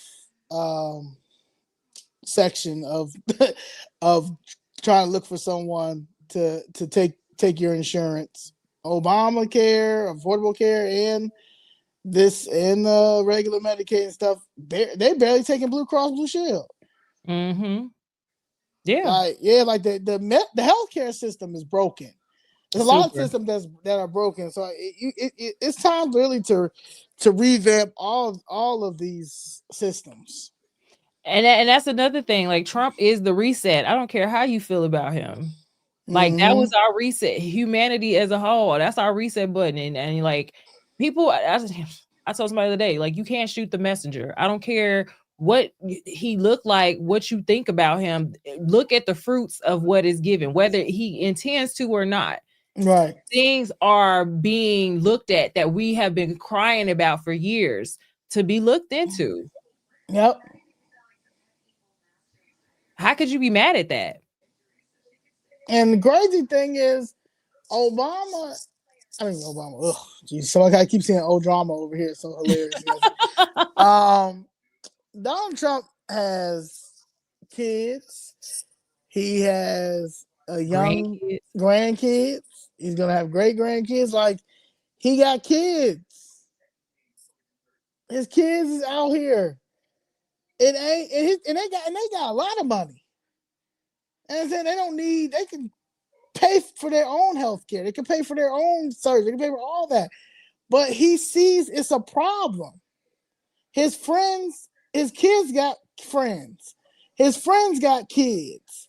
Grandkids got friends. Like, this is a problem. This is a overall issue in our country, because the last couple of people that we've had in office do not care about this country as a whole. They care about whatever stocks or whatever money they have invested. But when it comes to the overall country and the kids and the education and all that stuff, they don't care about none of that. Yeah, no, there's no way you could be thinking about the children and saying and doing the things y'all doing right now. Like, the kids are watching us right now, crashing out. Like, we're making all of the new rules up. Like, police can't arrest. Boys are girls, girls are boys. we fucking these kids up. Gender neutral bathrooms in elementary schools. Right. Women get banned from gym because they have an issue with a trans man, domestic abuser trans man, who is really narcissistic, and he probably not even, he's sick. That's a sick individual. But overall, even in the suburbs and stuff, you're dealing with suburban parents going in and taking their kids out of school because their daughters are coming home like, Mom, we have, like, I guess it's a trans, but they're in our bathroom and he's dressing in skirts and stuff, but like, his penis is out here. And then they're saying that we can't say anything, and if we say anything, it's a problem. But I'm uncomfortable because at the end of the day, I understand they may identify as a girl, but they still have all of their male body parts, and they're getting dressed in the girls' locker room. And when the parent goes and says something about it, how dare you trans shame them? How dare you trans shame? Think about what you're doing to their mental health and their self-esteem. What about my child's self-esteem and mental health? So my child's self-esteem and mental health don't matter. It's sick. Like with the sports, it's the same thing. They were telling women, that was I want to say Simone Biles said that, or somebody else said that. Yeah, Simone Biles. Yeah, just because you can't compete with, you need to step y'all game up. Like, no, They dragged her. When I said they dragged Simone so bad she had to take that down. Yeah. Cause what? And you, Simone, when you just testified because that doctor that was sexually molesting all y'all. Larry Nassar. Yeah. But exactly. But it's okay for men to be in women's sports and get dressed in the locker rooms with you because they identify as you. Like that, like ain't nobody gonna keep playing these weird games with these people. Yeah, these people want to rewrite natural law, and it's not happening. Y'all can keep trying, but it's not happening. Yeah, it's not happening. It's not. That's why people are walking away from the Democratic Party in droves. Like they may not say it to y'all because they're not gonna argue back and forth with you because y'all are trying to make this make sense when none of it makes sense. But they're leaving in droves. Like, I mean, millions by the month. Yep. Yep. So another part of natural law, able-bodied adults without dependents. Trump didn't do this. This is natural law. It's natural law. Must work 80 hours a month or be in training or you don't eat.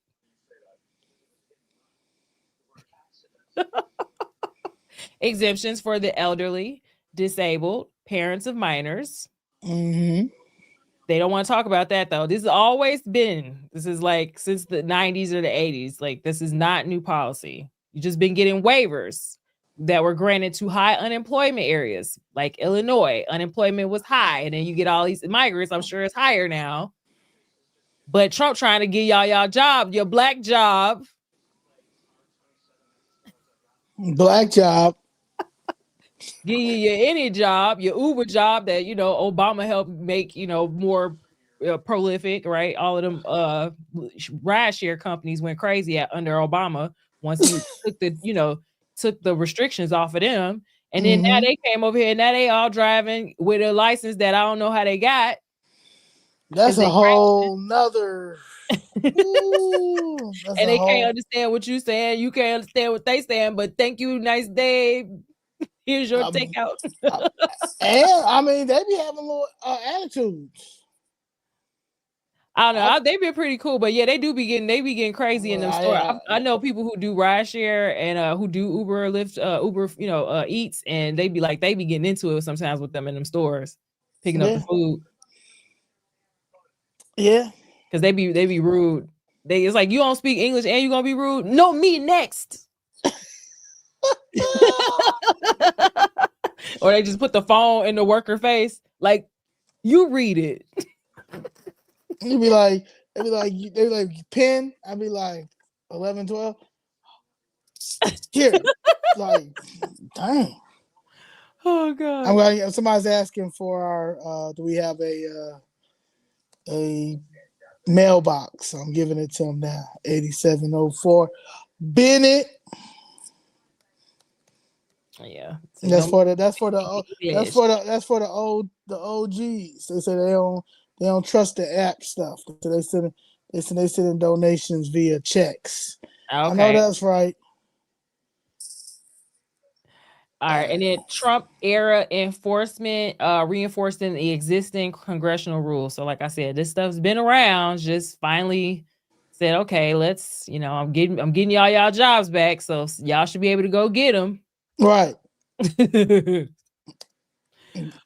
Where the money comes from. Federal USDA covers over 90% of SNAP costs. States handle administration costs, and the new federal law will shift administrative costs to states and require them to pay a portion of the benefits based on their error rate, a financial burden for Illinois, because we're at like 11% for the fiscal year of 2024, 11%. It needs to be under 6%. So we almost twice the error rate. Federal, Damn. Federal standard states with an error rate above 10 will be liable for 15% of the cost of benefits exceeding that threshold. And So then they have Illinois paying protected. 15% of millions of dollars. It comes out, they saying per what they project is 705 million under these new rules annually. You had 638. 638. Add that 14 million he gave to the Holocaust Museum, you would have been there. Would have been there for the 9th of November. You could have did it. You could have did it, Mr. Governor. So the Leigh Jones, the error rate is just basically when you are giving out benefits, like I said, the overpayments, underpayments, based on either customers not reporting correctly at like intake or redetermination interviews, or workers just making mistakes. But basically the agency is responsible for whatever is not being paid out correctly. So if you were supposed to get benefits and didn't get them, you got too much, you got too little, you were denied and were supposed to be approved, or approved and were supposed to be denied. Those are the errors. So they count up how many cases out of total cases are wrong, have those errors, and that's the error rate. Yeah. So out of every 100 of cases, you got 11 cases messed up. That's Does bad. anybody get in trouble for that or no? Yeah, I mean, we are constantly being, retrained, not necessarily in trouble, but like you're being retrained and they finding ways to punish us in a way, because now they know that they're going to have to actually pay for it. So, within the bounds of their law, they can, kind of make us uncomfortable in ways to be like, hey, y'all got to get that down. Like, yeah. But it's a union job, so there's only so much you can do as right? For now.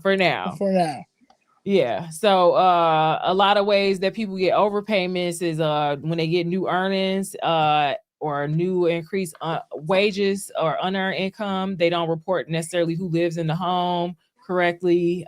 New or increased assets at midpoint reporting, which is in between the annual redeterminations at the 6-month mark. When you fail to report your gross income over the standard. So you should have been not getting benefits. You got a new job or whatever. Now you over the standard, but you never told nobody.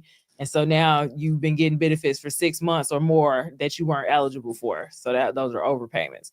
And so, some things are not overpayments, and they get into that there, just like the minutia of certain cases where they didn't have to report certain changes.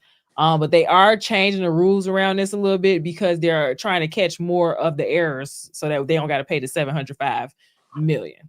Okay. Yeah. $705 million. Yeah. But yeah, you can read more about all of that in the dhs.state.il.us. That basically. What I'll do is when I thought I was showing y'all that. Sorry, this is where I'm looking at. I'll attach all the links. Okay. Once we're done as well. It's like if you could send me the links. Yeah. And then I'll attach them after we're done with the live. So they can look for themselves. But yeah, all the policy is congressional law, so it's all public information. Yeah, all public. So that's the crazy part. That's how I know like we're dealing like in a dumb generation, because the fact that no one doesn't want to go and look at this themselves to see that, hey, I understand you guys hate Trump, but if you just take it away and then look at the facts, all this stuff is out here. It's public knowledge, and you can see for yourself. But they don't even want to see that, because I think they feel like if they actually see that, hey, man, you know what, he ain't even that bad, or damn, I didn't even know it was this, like they feel like they were wrong. You know what I'm saying? They don't want to be wrong. And it's like, it's okay. Everybody was bamboozled for a minute. Yep. Leigh Jones said it should be like Social Security. If you get overpaid, your benefits should be decreased until the overpayment is corrected. Yeah, you can. So it's in that same policy. There should be a link for collections. So you, depending on whatever happened and the severity of it, they can either take that money back through like your tax refunds, or if you're getting future benefits, reduce your benefits until you pay it off. Yes. Yep. Makes sense. All right, and so who can feed you can also starve you. Unknown. Unknown. And now it's very known. Gucci Mane. These people very much know now. Oh yeah, feed my kids. Ever been to the food bank before? No, we never have. This is your first time. Okay. Correct. Are you scared? Well, highly afraid because we didn't ask for these kids to come, and what are we gonna do? Deny them? We have What them. she We have say? to take care of Ever been to the food bank before? No, we never have. This is your first time here. them. Correct. Are you scared? Well, highly afraid because we didn't ask for these kids to come, and what are we gonna do? Deny them? We have them. We have to take care of them. We have to find We a didn't way, ask and these it's kids hard to right now with come. everything that's going on. People are I don't know what even she's afraid to saying. come out of their houses. She to said work. we didn't ask these It's kids really to bad. come. And especially with everything going on with the president saying that we have to hang in there. How are we gonna hang in there with the kids? Like, there's no way at all. Thanksgiving coming up. Especially imagine the people. It's not fair for anybody. What is your message right now to the federal government? I mean, what can we say? It's unfair. Is this for real? She's so serious. This is Los Angeles, October 30th. She didn't ask for the kids to come, y'all. Somebody dropped the kids off to her. I don't know if she called, protective services and reported that, or is she talking about her own biological children? I think so, our own biological kids, but Somebody didn't teach her about the birds and the bees. Somebody said go home. Somebody said the stork dropped these kids off forcibly, and the stork needs to feed them. The stork needs to drop off a bread basket. I can't believe that this is the narrative.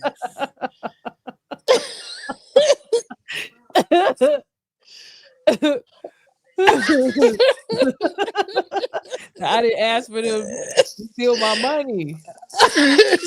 We didn't ask for you to come here. She didn't ask for. Wait till the kids see this. Jesus. We didn't ask for them to come.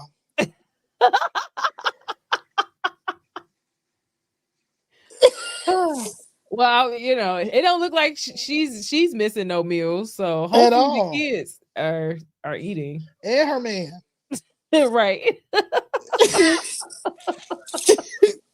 We didn't ask for this. Okay, you guys. Yes, I am a mother of 7 kids. 7 kids. I had my first child at 14 years old. Yes, I had my first child at 14 years old. I do not regret it. He is well, healthy, and he's 19 right now. God, praise God. Yes, you guys. I have 7 kids, 7 different baby daddies. Yeah, 7 different baby daddies. I heard it. You heard it right here. 7 different baby daddies, 7 kids. Had my first child at age 14. Yes, and I do receive $3,000 in EBT food stamps. Yes. We are so happy. We are so blessed. We are very thankful. Yes, we are happy where we're at in life right now. We are happy. Yes, we are happy. Yes. Like I said, it's gonna be haters, people gonna be jealous and all that. Y'all can keep y'all little comments, but at the end of the day, my kids are taken care of. She is very happy. You heard her. By the 5th time, I was convinced. She said she's gonna have haters. Her kids is very well taken care of. Yes. She got 7 men they should all have jobs. She got 7 baby daddies. She started at 14 years old. And I got a TikTok account. I'm gonna get my likes up. I'm gonna get it up. I mean, this is why Trump has to do what he's doing. This is why, because first of all, 7 baby daddies is wild. But Do you, boo? Do you, boo? $3,000 in link a month because you have 7 kids is crazy. Somebody said 7 separate child support checks. She's a lucky girl. This 777. generation is. I would love to say this is rage bait, but I know better. What made her do that video? Do you have a backstory? I don't know. She's very happy. She's very happy. She's very happy. That's why. Yeah, I think we need to send that to the White House and have them reevaluate her case today, tomorrow, Monday morning. She's Monday very morning. Happy. 3K. She is balling. Oh, this. Okay, let's see. Oh shoot! Hold on. I don't know why it's not playing. Who's going down? She's gonna say what you want. Say what you want, because I need my stamps. All right. It's always a slow person here that I think wants to. I don't know. They don't want to. All right, ladies. Now, food stamps getting ready to get cut off, and I hate to be the one to tell you this. I hate to be the burial of bad news, but I'm gonna need y'all to get out. The burial of bad news. The burial. And start selling that cat again, okay? Because back in the day, our grandparents was not worried about how they was gonna feed these kids because they wouldn't mind going out here and getting on these blocks. Hell, y'all gonna have to go ahead and start selling some cat, okay? I don't want to hear nobody online complaining about food stamps. There's a bunch of dumbass niggas out here in these streets running around ready to pay $20-$30 for a piece of pussy because them niggas ain't shit. Let's go ahead and use up these men that's already washed up. All right, do what you gotta do. Just wear some protection. That's all I got to say. I'm just saying. Bye. A great philosopher she is. Oh my God. Embarrassing her and her homegirls. She's the Yoda of her generation. That's crazy. I don't know why this one don't want to play. Because I think she was really mad. I know. Come on. I'm ready for her. Hold on. Let me see if I can go back. She also belongs to the streets.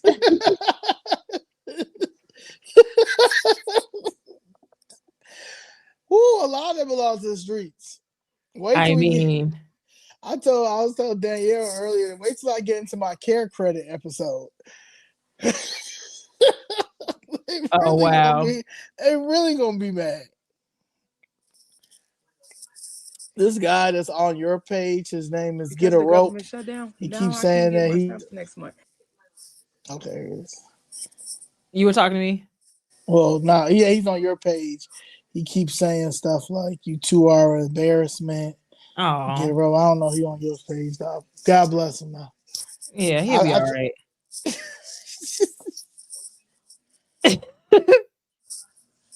Because the government shut down, now I can't get my stamps for next month. How am I feed my 7 kids? I have 7 different baby daddies, and none of them no good for me. It's the taxpayers' jobs to make sure this happens. So taxpayers, y'all out there, I need y'all to make this happen next month. Okay, you've been warned. No, this right here, she need to go to jail. She need to go to jail. Like if she can't find a job in the next 60 days, I think she gotta go to jail. She gotta go to jail because at this point, that's 14 kids and just in these four TikToks. Well, the other ones, the burial of bad news is using protection, so we don't know what happened with her. The other one, she got 7 kids too with 7 baby daddies. Right, so, 7, and then plus we don't know how many she didn't ask for either. Yeah, so I'm just like, this is wild. This is wild. Hey, I think we need to turn them into to who do we report? who do you report? What do we? Yeah, I need to report them to people. And of course, we want to be fair and balanced, like CNN, and we want the brothers to chime in here. Okay. Hey, I'm gonna say this, and I'm gonna say it one time and one time only. A lot of motherfuckers thinking it, but they ain't gonna say it. Listen here, I don't give a fuck about y'all losing y'all food stamps. I'm 25 with no motherfucking kids. I get up at 6 o'clock to go to work, and at the end of the work, I go coach kids. It's just not hard for you motherfuckers out here with kids. It's hard for us too. And no fucking way do I want my hard-earned tax money going towards you and your non-fucking kids just because you couldn't get off your fucking back and go get a job or tell a motherfucker to wear a car. So no, I do not give a fuck because you're losing your benefits. Bitch, get off your ass, go get a job, do what the fuck you gotta do to raise your fucking kids because you fucking had them. I'm not paying for your fucking kids anymore. I don't give a fuck about that. Them kids can fucking starve. If you don't care enough to get off your ass and go feed them, why the fuck should my tax money have to do it? The using and abusing of the system is over. Because us motherfuckers who can't get SNAP benefits or free medical, bitch, we still gotta make a way. So if they've been saying fuck us for the longest, it's fuck y'all. Proud of motherfuckers getting a free pass and I'm over here busting my ass without no help. Bitch, you can do the same. Sorry you made poor life choices. Woo, Lord. I thought I cursed. Oh God. Yeah, Nothing ever. He had enough. Enough was enough for him. He said, look, I ain't had no damn kids. I go take care of kids that ain't mad. Y'all got the nerve to be entitled to my money. Enough is enough. He had that he had that classical music playing. Oh, God. Yeah, the music made it worse. All right. I ain't gonna lie. If I was Trump, I would have took EBT stamps and all the other benefits away from y'all freaky bum ass a long time ago. Y'all want to cry and complain, sit around, fuck, and make all these kids. Y'all don't want to work. Y'all want to blame everybody else for your problems. Y'all want to call the president racist and at the same time want him to come and do shit for you. And every time he do some shit for you that benefits you, you still say, oh, that doesn't matter. He's racist. Yeah, I would have took stamps and everything else away from y'all freaky bum ass a long time ago because y'all deserve nothing. Freaky bums. Oh, God. Freaky bums. Freaky bums is good. I'm keeping that. Man, freaky bums. Freaky he bums. had me on the floor. Because he ain't tell not one lie. Not one. Oh, my God. Here go Pops. Man, I'd be totally embarrassed if my kids were on EBT. If I found that they were on a welfare system, I failed them. I failed them. It's that simple. If I found out they were on EBT, I fucking failed them. It's that simple. If your children are on EBT and they're not blind, crippled, or crazy, you failed them. By the way, my first job at the telephone company, I worked right next to a dude that was blind. This man was blind.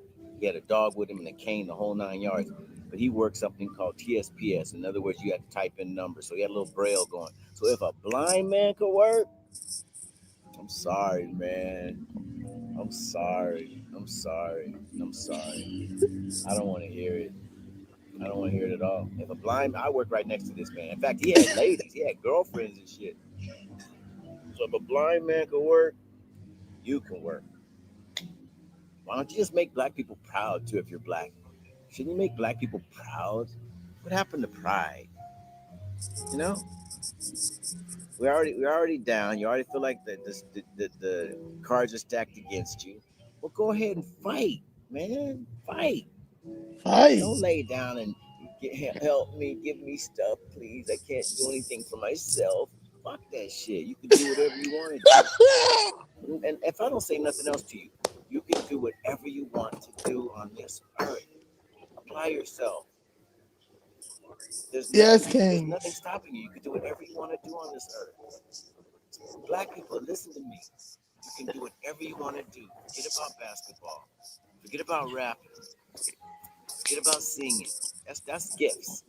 Whitney Houston, that's a gift. Michael Jackson's a gift. And then they nurtured it.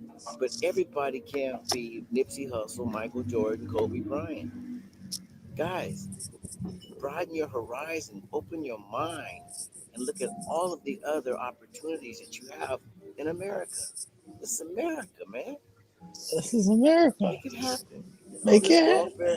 Okay, you need a little help for a month or two, half a year to get on your feet.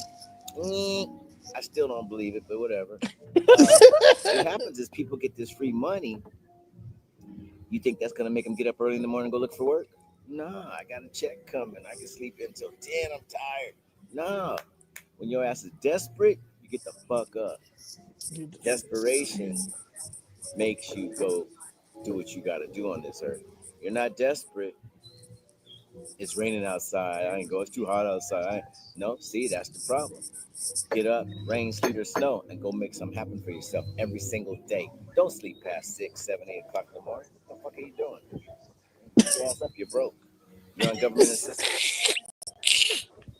Make it happen. Yes, OG. Oh god, he said, "Get your ass up, you broke."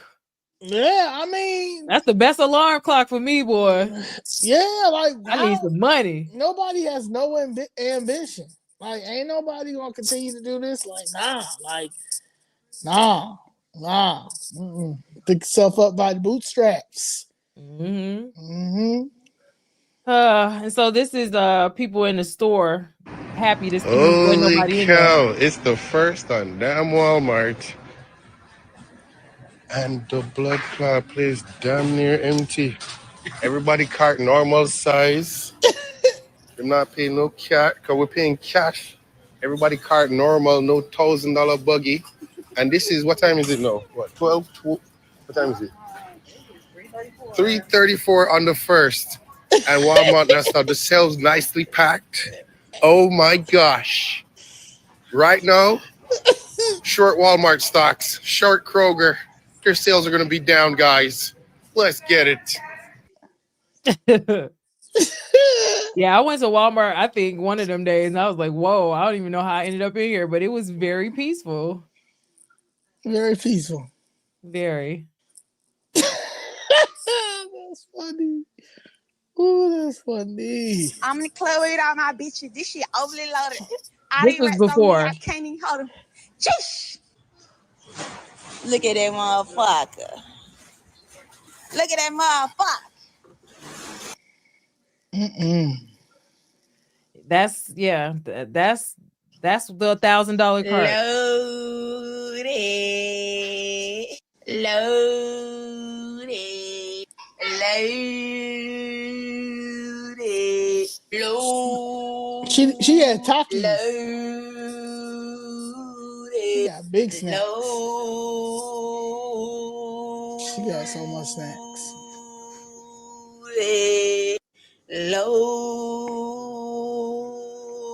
Oh, she got the cheddar. She got the cheddar biscuit. Not too much on the meat, y'all. We couldn't get much meat because the refrigerator all the motherfucking packed. So what the fuck more can we do? But we're gonna have to go back and get some more shit because we still ain't loaded. Oh, no. Ain't a apple. It was some grapes in there.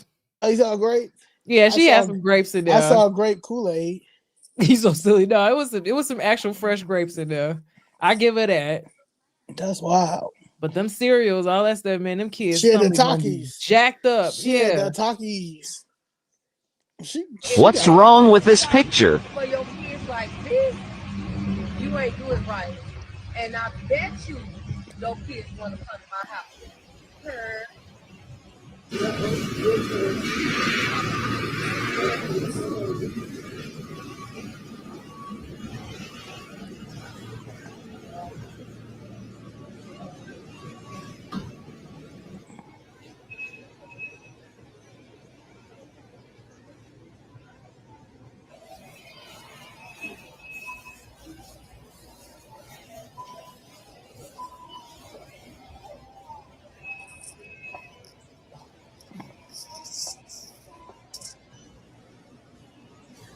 Oh, baby.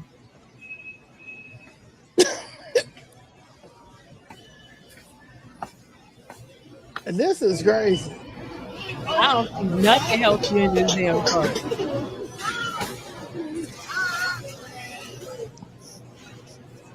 This is what you're supposed to call DHS.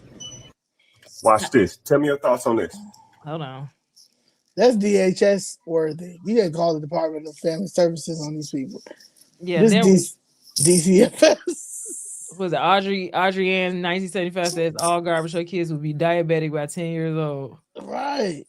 The majority of people benefiting from food stamps and welfare aren't even American citizens. 40 million people are set to lose their SNAP benefits with the government shutdown, and so leftists online are taking to their platforms and saying, well, now kids in red states aren't going to be able to eat. How do you like them apples? Except it's not really a genuine argument when you're lying, is it? You can very clearly see, according to a 2022 CIS.org study, 59% of illegals in America are currently benefiting from the welfare system, which includes things like Medicare and Medicaid. 52% of legal immigrants are also benefiting from welfare, whereas only 39% of natural-born U.S. citizens are currently receiving welfare. Per capita, I know that's a tough one for leftists to understand, per capita, the people receiving the most benefits are Afghan, Somali, Iraqi, Dominican, Caribbean, all the way before actual Americans. And I say actual Americans because these groups, by and large, don't come here looking for a better life. They come to take advantage of the system and don't contribute anything in return. They're a drain on the system.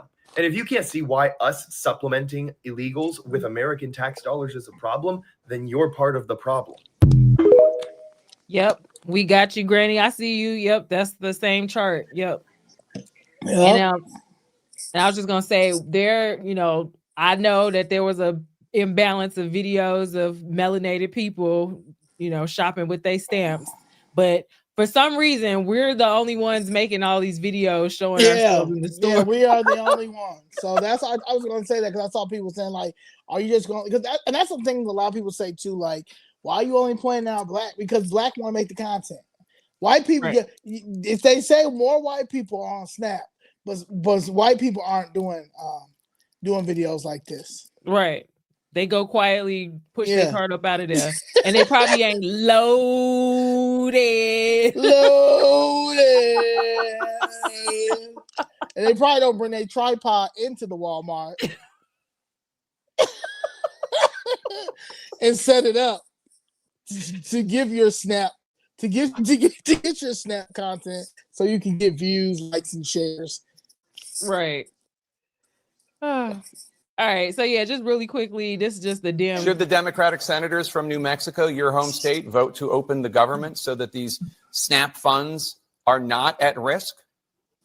Let me be clear. The administration is choosing to starve American children with money that they already have appropriated. I'm not applauding this their. is I'm a not applauding choice their by tactics. the White House. Well, this is a choice by the White House. And this They is are also, choosing Congresswoman, to this cut is off also a food choice assistance. by Senate Democrats No, to not it is vote to not. open the government. Yes, it is. This I understand Senate- why they're doing it. They're doing it because they want Medicaid funds restored. They're doing it because they want Obamacare premiums to be extended past the end of the year. I understand the reasoning. Sir, let me just be clear. The money for contingency plans is sitting there. That is why the states are suing. The White House is withholding funds from 2 to 3 children weeks worth to of have SNAP funds. food.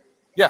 Yeah, well, it may not be a big deal to you, but let me It is tell a you big that deal to for me. the grandparents, for grandparents deal that to me. literally are feeding their children, My point to is that it's not a have short-term money solution. in those accounts. It's It a doesn't short-term. matter. At the end of the day, people need to be able to feed their families, and Saturday is when those funds If you run feel out, so and we are strongly, fighting to Congresswoman, get why that not ask funding. the Senate Democrats from New Mexico to vote to open the government so that the SNAP funds. Sir, I am here in the House of Representatives. It is shut down. I am fighting to get the government reopened. I am fighting to get funding put back into SNAP that is already existent, and I am fighting for the American people. I am here. But show me a single Republican that is here. Not a single one is here to make sure that Americans are fed on Saturday. That is why I am here. Democratic Congresswoman Melanie Stansbury from New Mexico. Did you put a sign on the door that says no Republicans? Is that why you're the only one that's there? They need she's a DEI. She is so ridiculous. She was so pissed. She's like, how dare you challenge me? How dare you challenge You were me? asked today if you will defer your paycheck during the shutdown. Obviously, a lot of federal workers, TSA agents are going without paychecks. Have you made a decision on that yet, sir? I'll be commenting on that shortly, but I understand the sacrifice that people are making, including Capitol Police officers here, and I'm going to conduct myself accordingly, given that sacrifice. So that sounds like a yes, that you will defer your paycheck. Well, I have more to say about that shortly, but I think consistent with the values that I just articulated. Yeah or no? Yeah or no? Stay tuned is what he said. I rise today with my bipartisan and common sense No Budget, No Pay Act. It's a simple proposal that says if members of Congress can't complete one of our basic jobs of funding the government, we shouldn't get paid. This shouldn't even be necessary. We should just do our jobs. But as we sit here over a month into the Democrat shutdown, it's clear we need something to hold Congress accountable. Every year we're tasked with putting together a budget with the expectation that it is on time and fits the needs of the American people. The American people elected us to come together. Look at what we're collecting in revenues and put together and pass 12 appropriation bills that use those dollars effectively. I was governor of Florida. Every year we pass a budget and we balance the budget.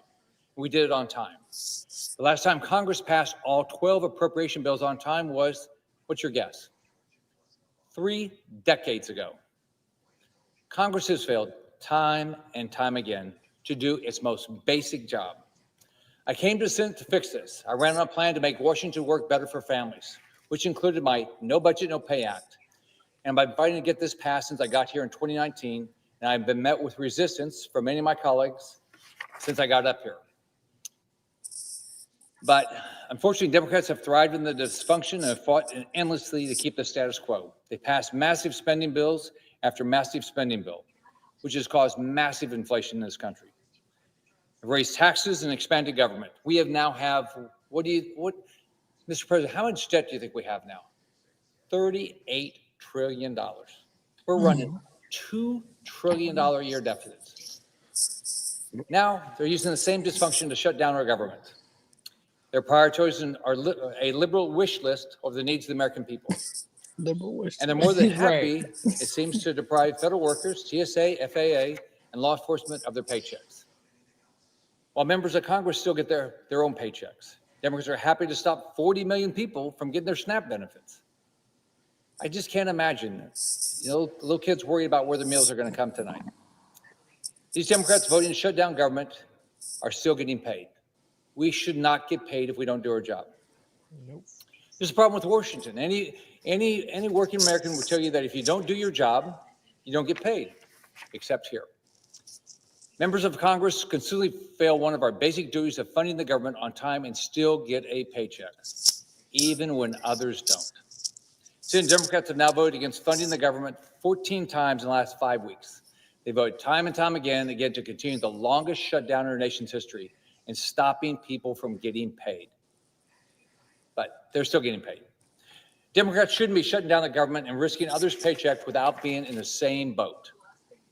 I ask every one of my colleagues to support passage of my No Budget, No Pay to tell every member, do your job, fund the government, or do what other people end up doing. Forgo your taxpayer-funded salary. Yep. And so they said they blocked that, but I'm sure you're not surprised. Of course, they blocked that. And so, yeah, just quickly, let me see. These are pretty short. This one was the funniest. They though, did right here, have a clean CR vote on September 19th in the House. Did you vote for it?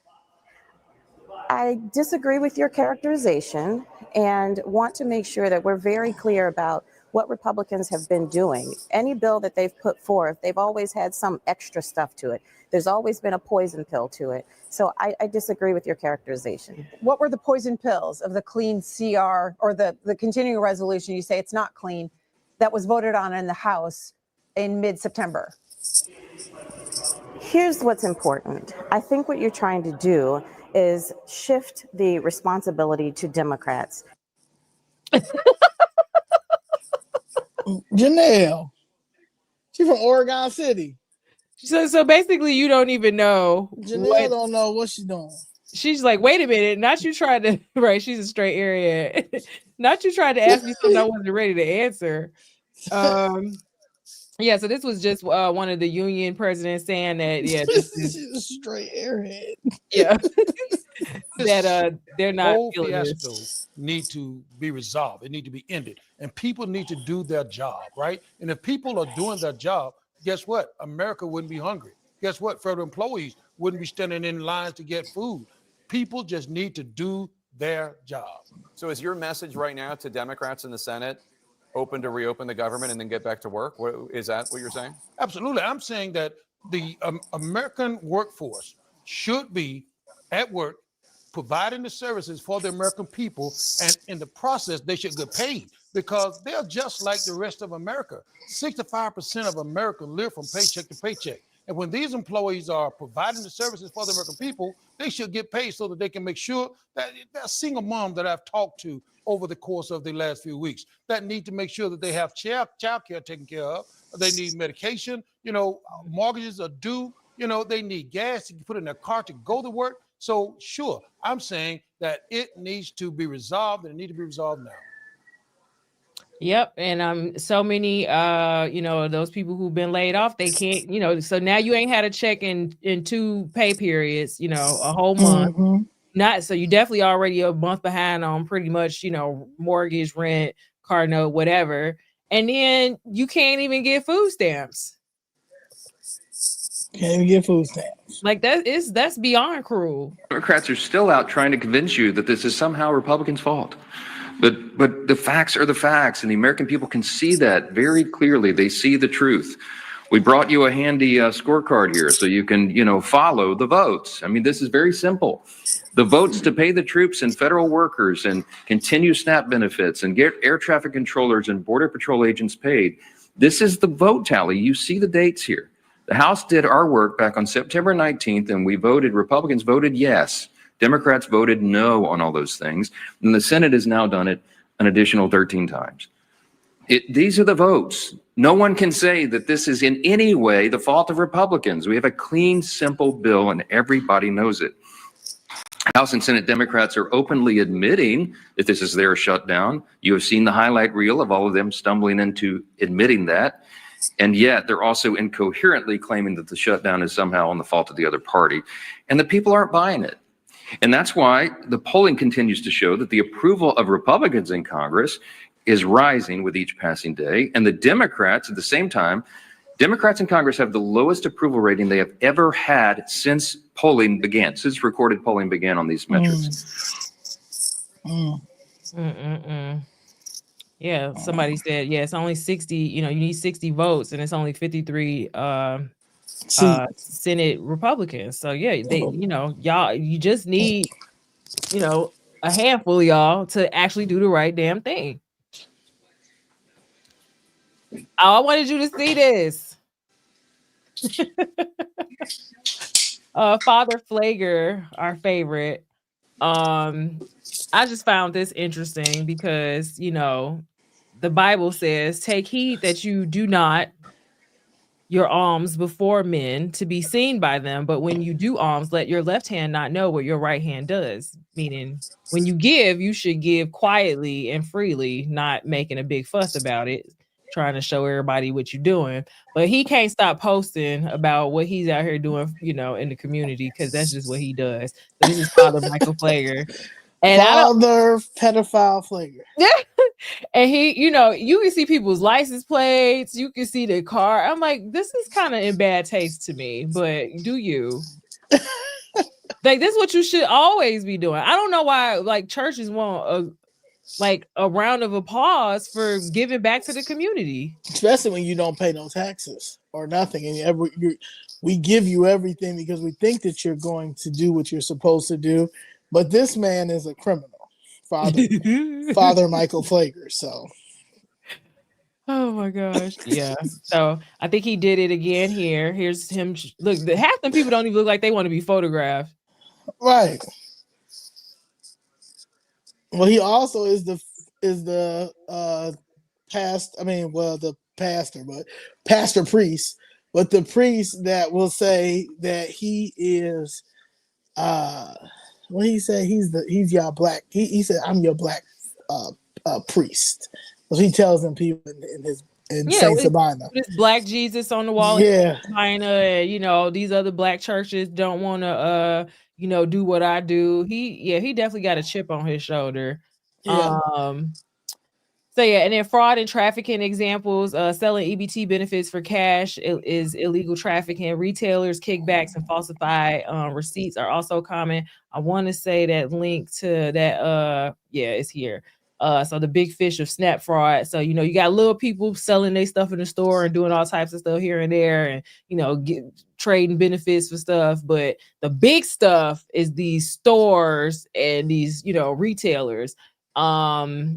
So Illinois SNAP benefit fraud from October 2022 to December 2024, 21 million stolen, 38,000 households impacted, 124,000 fraudulent transactions made. And then this is just the blue is 2024, $12,502,989. And in 2023, 8,162,355. That is crazy. Yep. And they have those skimming devices where they're taking stuff off people's cars in other states. There was like somebody who worked for USDA or something like that who had found a way to like hack into people's stuff and take benefits. So it's big time stuff. And then this was the one I think that Christian Maxwell posted, I want to say. So Southside grocery store owner is heading to prison after scamming the SNAP and WIC programs out of more than $8.3 million. Prosecutors say Yusuf Abu Al-Hawa, owner of Olive Mount Martin Chicago Lawn, traded benefits for cash, alcohol, and cigarettes for nearly a decade. He's been sentenced to 3.5 years in federal prison and ordered to pay back almost $9 million. Ooh, $9 million, a boo-boo. Wow. And then let's see what this is. Finally, it's not an ad. Premium healthcare for hair loss, ED, weight loss, anxiety, and more. Through get your little money. Doctor trusted treatments 100% online with a few simple clicks. And treatment shipped right to your door if prescribed. No long waits for appointments. No long lines at pharmacies. How to get me a haircut? Your time. Optimize your health. Okay. I had to mute that. I'm tired of it already. Better care on your time. Right, now you ain't gonna let me how unmute it. costly and why? A CBS News Chicago investigation leads to answers about how costly and widespread fraud is in the SNAP program. Those federal benefits help low-income families afford food. The cost now totals nearly $21 million stolen in just Illinois. As investigative reporter Dorothy Tucker shows you, there's a new push underway to prevent the fraud. Across the country, U.S. Secret Service agents are on the hunt for skimmers. Last October, Chicago area agents made surprise visits to some 200 businesses. The urgency to find them is high because these are devices criminals use to place over card readers at retail stores, ATMs, gas stations. For a skimmer like this, they will catch the numbers as you punch them in. Once the hackers get the numbers, they wipe out the accounts, steal the money. The victims are members of our vulnerable communities. The vulnerable are those who receive SNAP, funds from the government to buy food for their families. And that's nearly 2 million people in Illinois. It's hitting these communities hard. I mean, depending on those funds for food and basic needs. We now know how hard those communities are being hit because of a CBS Chicago investigation. 2 years ago, we found a loophole in the state's system. Victims of SNAP fraud were not being tracked. State Representative Sonia Harper felt the state needed to know the extent of the fraud in order to find solutions. A bill she sponsored to track stolen benefits passed in May of 2023. The tracking revealed the scope of the problem. In a period of just over 2 years, more than 38,000 households reported fraud. That's nearly $21 million stolen by criminals. 57% of that, or $12 million, ripped away from 22,000 families just last year. Many victims who report the crimes choose not to speak on camera, but recent hits to our newsroom detailed their pain. A Southside woman bought a little food at Aldi's and soon after discovered she only had 7 cents left in her card. SNAP documents show on January 31st, there were 6 transactions in New York totaling more than $1,000. She wrote, "It's not right. No fault of mine that this has happened. A Southside man had 3 out-of-state fraudulent transactions within 1 minute in New York, New Jersey, and Pennsylvania. His loss was nearly $700. He wrote, "My family and I can't buy groceries this month." What's worse, in December, the federal government stopped reimbursing victims of SNAP fraud, which means the money is gone for good. Hayward Telcove is an expert in fraud prevention. What will happen is the amount of fraud will continue to accelerate until you put those chips in place or until you put the mobile pay tools in place. The Illinois Department of Human Services plans to launch a pilot program later this year, allowing SNAP recipients to pay with their phones, making it more difficult for hackers to steal the data. In the meantime, the U.S. Secret Service continues to educate merchants on how to detect skimmers, like they did here in Valparaiso last October. If something looks off or it's loose, you kind of move it or take it off. You know, that's a skimmer. There are also things the public can do to protect themselves. Change your settings to block out state transactions. Turn off the card immediately after a purchase. And if you don't shop online, block internet transactions. Thank you. Thank you. Dorothy Tucker, CBS News, Chicago investigators. That Secret Service operation in the Chicago area last year found 6 skimming devices, all in Cook County. Where? I wonder where. Abu al-Halal store, probably one of them. Yes. Cousin. Oh, God. Yeah. So that's why, you definitely want to use that app and lock your card, freeze it. So just have it frozen until you're ready to make a transaction, because they not reimbursing them benefits anymore. They did it for a brief minute, which I was surprised that they even started doing it. But then they stopped. So, you lose it, it's gone. And I think we almost at the end. I just want to go through these last ones. It says breaking news. Supreme Court issues emergency order to block full SNAP food aid payments. Supreme Court Justice Brown Jackson on Friday granted the Trump administration's emergency appeal to temporarily block a court order to fully fund SNAP food aid payments amid the government shutdown. So, layman's terms, the Supreme Court backed Trump up and stating that his appeal was on good grounds that he can't be forced to pay the full payment. Am I understanding that correctly? Yes, and Judge Ketanji Brown. Right, which she probably don't know what she was talking about, but she seemingly is always lost. I mean, she granted it. Yeah. I just feel like too, if y'all can just open the government up, at least open up the SNAP and do the continuing resolution, because you got to give people SNAP. It's 8 votes, Nicole. It's 8 votes. Right. This is crazy. 8 votes. Has nothing to do with Trump. 8 votes. Right. Because this shell game is that is not going to turn out well, because who knows where he going to get the money from, and then what else now we robbed of that we could, that we would have had to cover once he does that. Exactly. And then y'all suing because y'all don't want to give up, y'all information through to the USDA. So he don't know what the hell y'all doing with the money once he's sending it over to y'all.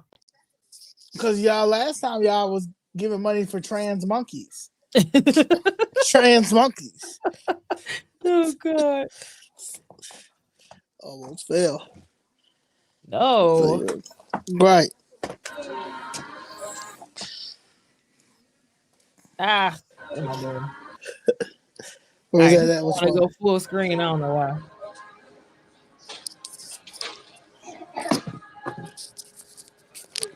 Said people without EBT. People with EBT. Right. And I know I showed be like, who added this to my cart?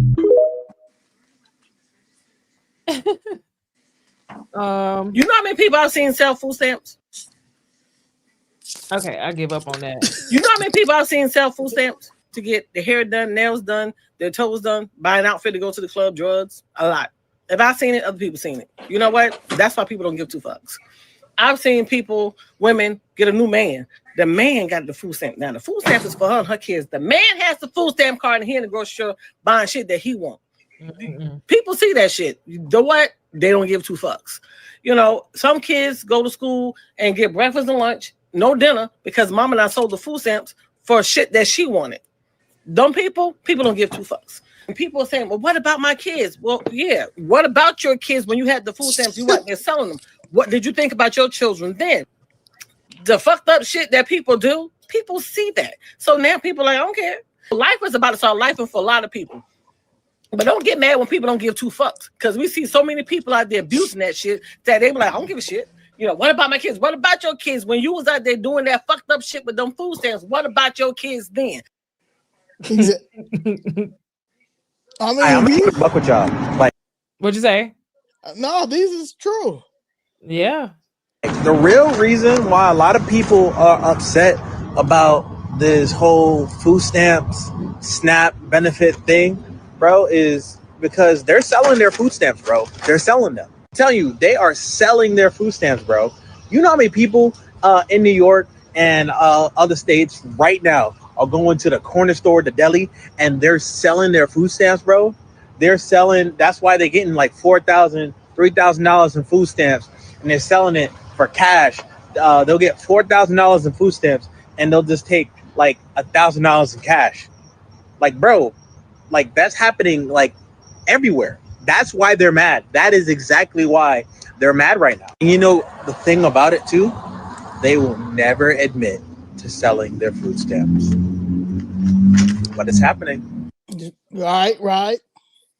Yeah, I saw one post where somebody's like, my coworker was like, I'm so mad about SNAP getting cut down because now I got to pay for food. And they was like, you make too much money to get SNAP. And it's like, I was buying it. Now I got to pay real cash for food. I'm so bummed out. Right. And they've been selling food stamps since I was a child. Right. And then just a note, studies show SNAP users have poor diet quality and high processed food consumption linked to obesity risks. We talked about that earlier. And then here, Steve Ferguson on X says, if SNAP disappeared, grocery store prices would plummet. And then I think this is the last of our videos here. These videos was fun. That's my motto. Anyway, I've been stealing, but you know, now I have a reason to steal. So if you see me stealing, mind your business. Said I've been stealing, but now I got a reason. Hi, you guys. I'm out of the store. So they wanted $7 for this. Mind you, I don't have food stamps anymore. They cut me off. So I only had $22 left in food stamps. So this is what I stole. Okay. What? They wanted $9 for this. I said, oh, I don't got $9. Then they wanted $2 for this. They wanted, sorry, it's all fucked up because it's been in my purse. $7 for this. I'm making some stuffed salmon today. These are needed. I'm not paying $7 for that. Okay. Let me show you the most important thing to me. Short ribs. Take off the label so that you don't beep. Get your fucking meat. How many do you think that I got?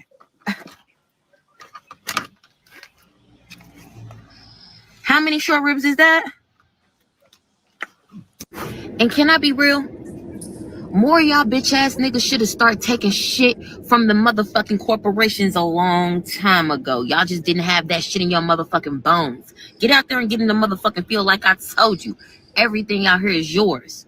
Whether or not you take it, they call that shit free will. I call that shit eminent domain. You know what I'm saying? One thing I learned from the white men, take it! Hey, now! Take it! I don't give a fuck who's already sitting there. I don't give a fuck if your land was already established.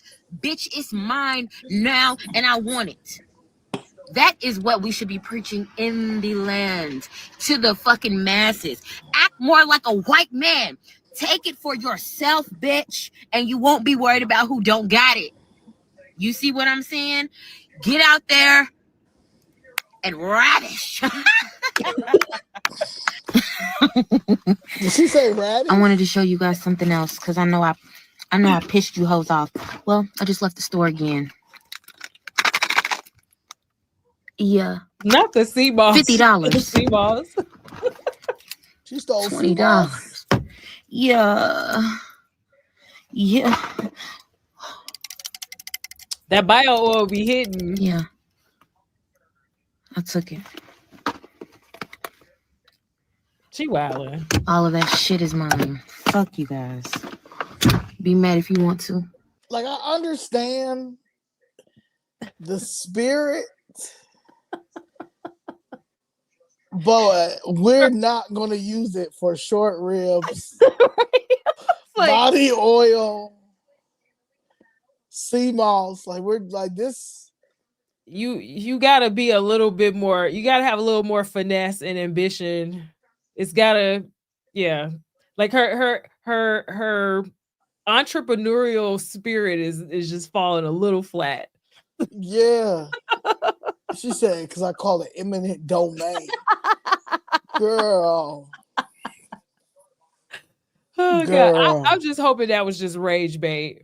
Let me tell y'all something. Those that's talking about going out there making them videos, talking about y'all gonna rob them people's stores because they done cut them SNAP benefits. Let me tell you something. You go out there, you gonna get them folks every legal right to bop you across your head. Baby, they're gonna be justified in bopping you across your head. You better learn how to cook some quick, cheap, easy meals. You could take some tuna, some cream of mushroom, peas, and throw some noodles in it. You want to get fancy, crumble some crackers on the top. You got tuna casserole. You can take you some beans. I don't care if it's black bean, pinto beans. If you don't know how to make them homemade, you can buy them in the can from the Dollar Tree with some rice, baby, and you got beans and rice. Get you some cornmeal, honey, a little bit of oil, make some hot skillet cornbread. And you can take some peanut butter with some jelly and make a sandwich, grilled cheese with some bread, honey, and get your tomato soup. You got a meal and sit down somewhere. Don't go out in them streets because they're going to bop y'all in the head. Don't do it. Yes. Right. Because what we just listened to beforehand. Right. She definitely. I was like, that gotta be rage bait because ain't no way she went in there and went back and took some sea moss and some bio oil. She wilding. So all my cousins in Missouri, y'all entire SNAP benefits will be shut down in November. Nobody will qualify for any type of assistance November 1st. Yeah, they claim it's because of the government shutdown, but no matter how it goes, I'm going to tell you why you're going to be able to survive with this shutdown. Okay, so check it. Me, I'm a mom who is very much kept. I didn't want to go to work. Okay, I stayed at home with my kids, 4 children. My husband worked. Okay, so that's a family of 6. We have not had food stamps for over a year. And yes, we pay the rents that you pay too. We have figured out what we had to release in order to gain. Follow me, okay? So if you are new to me, if I'm just popping up on your page, hey, I'm Dominique. Welcome to the Nash House Spread, okay? I had my car repoed because I couldn't afford it. I was homeless before that, so I'm not going to go back to being homeless, right? Right. I gave up the car. Car was $600 a month. The insurance was $400 a month. Plus always putting gas in that mug. Plus maintenance, you feel me? Okay? Where we live at, pay $1,800 a month. I know, asinine. And the place has been up since 1984. But you know what? We need a shelter. Check. But do we really need this car? You're going to say, yeah, because I need to get around. No, you have a bus, a train system. You have Lyft, you have Uber. In St. Louis, you have Via, which is rideshare. So you're going to have to learn how to get along with people, okay? Then you have your feet. Your feet. God bless you with feet. Walk. Get your fat ass up and go out and walk. Then your hip won't be hurting. You won't be so fucking fat because I used to be 400 pounds. Now that my ass got to walk everywhere, now I'm 186. But anyway, okay? Not to mention if you ride a bike, a scooter, What's them little things that be everywhere downtown? Is that the scooter thing? Yeah, scooter. Get on them motherfuckers. Y'all gotta stop being dependent on the system, man. Make the decisions to release something so you can gain something else. When I release that car, when I release car insurance, because it's a scam. When I release having to pay personal property tax, because y'all ain't paying them, but y'all still riding around in that car that ain't been registered since 2020. Okay? Leave that shit alone. Let that car go. You'll be able to feed yourself and start planning. You don't have to buy food for a month, baby. You only in the day. Wake up that day. Thank the Lord. Say, Creator, God, I thank you for this day. I thank you for the magic that's going to happen for me today. Look yourself in the mirror and say, I got this. And God will help you provide and find out what you're going to eat for that day. You don't need to buy food for 30 days, baby, because 30 days ain't promised. Y'all ain't feeling me. You only get one day. Stop thinking about everything ahead, because that provides anxiety. Stop focusing on what's in the past, because that provides trauma. And live in today. That's how you're going to be able to get over that hump. And it only takes 30 days for you to do something for it to be your new normal. Now, y'all walk. Because if you from St. Louis and you still watching this video, you ain't new to this. You ain't new to this. We came from the hood where we had nothing but scraps. So y'all need to get on your job. Save your money. Look at what you eating. Okay? I stopped buying all the meat like we've been programmed to do. Oh, I need 10 pounds of ground beef for the month. I need 15 pounds of chicken. Nah. Okay, take you some days where you don't eat meat. 2 days out of the week. Tuesdays and Thursdays. And eat plant-based food.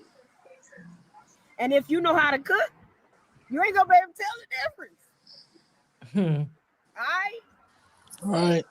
Now, if you need some recipe ideas, I got a food blog playlist on TikTok and on YouTube. And it's better ingredients are going to cost you more, but you won't need to eat them as often. Stop buying packs of ramen noodles. Them are not good for your system. The reason why y'all keep eating them and you eat them up before the month is over is because it's addictive, because it's not real food. Whatever is not real and is synthetic is going to make you crave it more. Synthetic don't go in this body. This 100% human, baby. Yours too.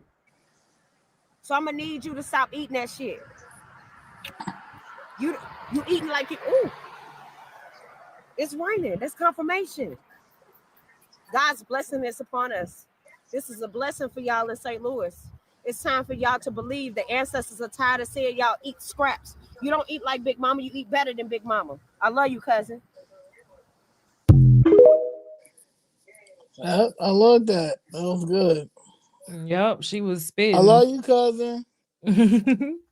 All right, because it is like we gotta get off we gotta release these EBT shackles. We got to people gotta look at it as riding a bicycle with training wheels. Finally, you gotta take them training wheels off and ride. Ride alone. Like you gotta grow up. Like this is not. We cannot continue to go another generation and making this the new normal. Mm-hmm. Like all this should be a transition. Like it should be EBT.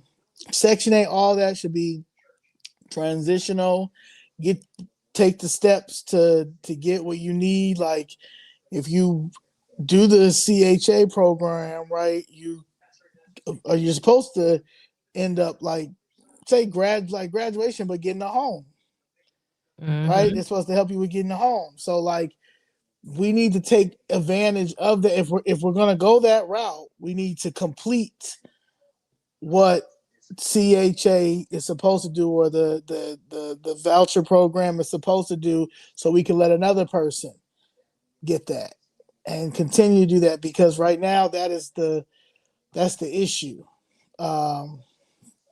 we need to grow up. Like we're the new adults, man. We can't continue to allow this to happen, and we have to start holding each other accountable. And if that means, I hate to say it, a little curse out once in a while, because this is this generation, then hey, so be it. But we not gonna.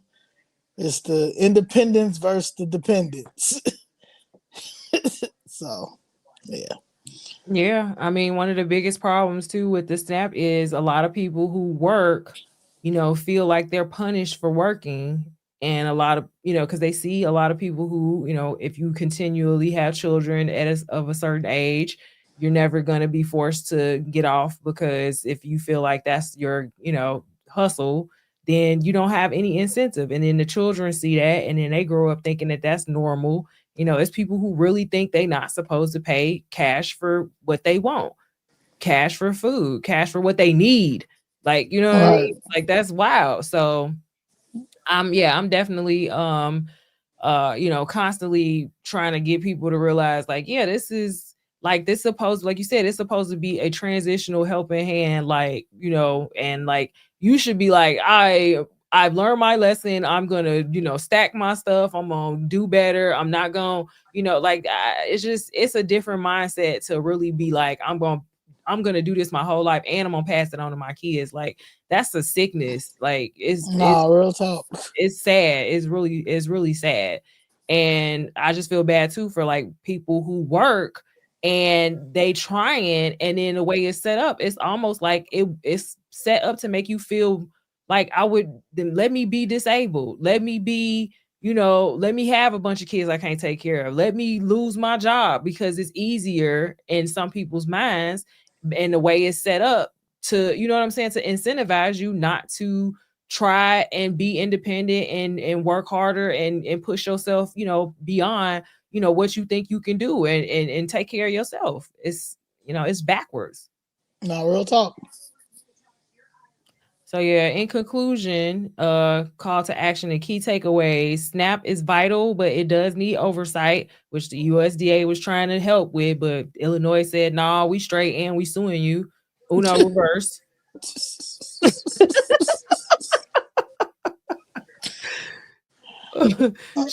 Shutdowns expose fragility of dependency. So yeah, when the government can feed you, they can also starve you. Work and responsibility must remain core values.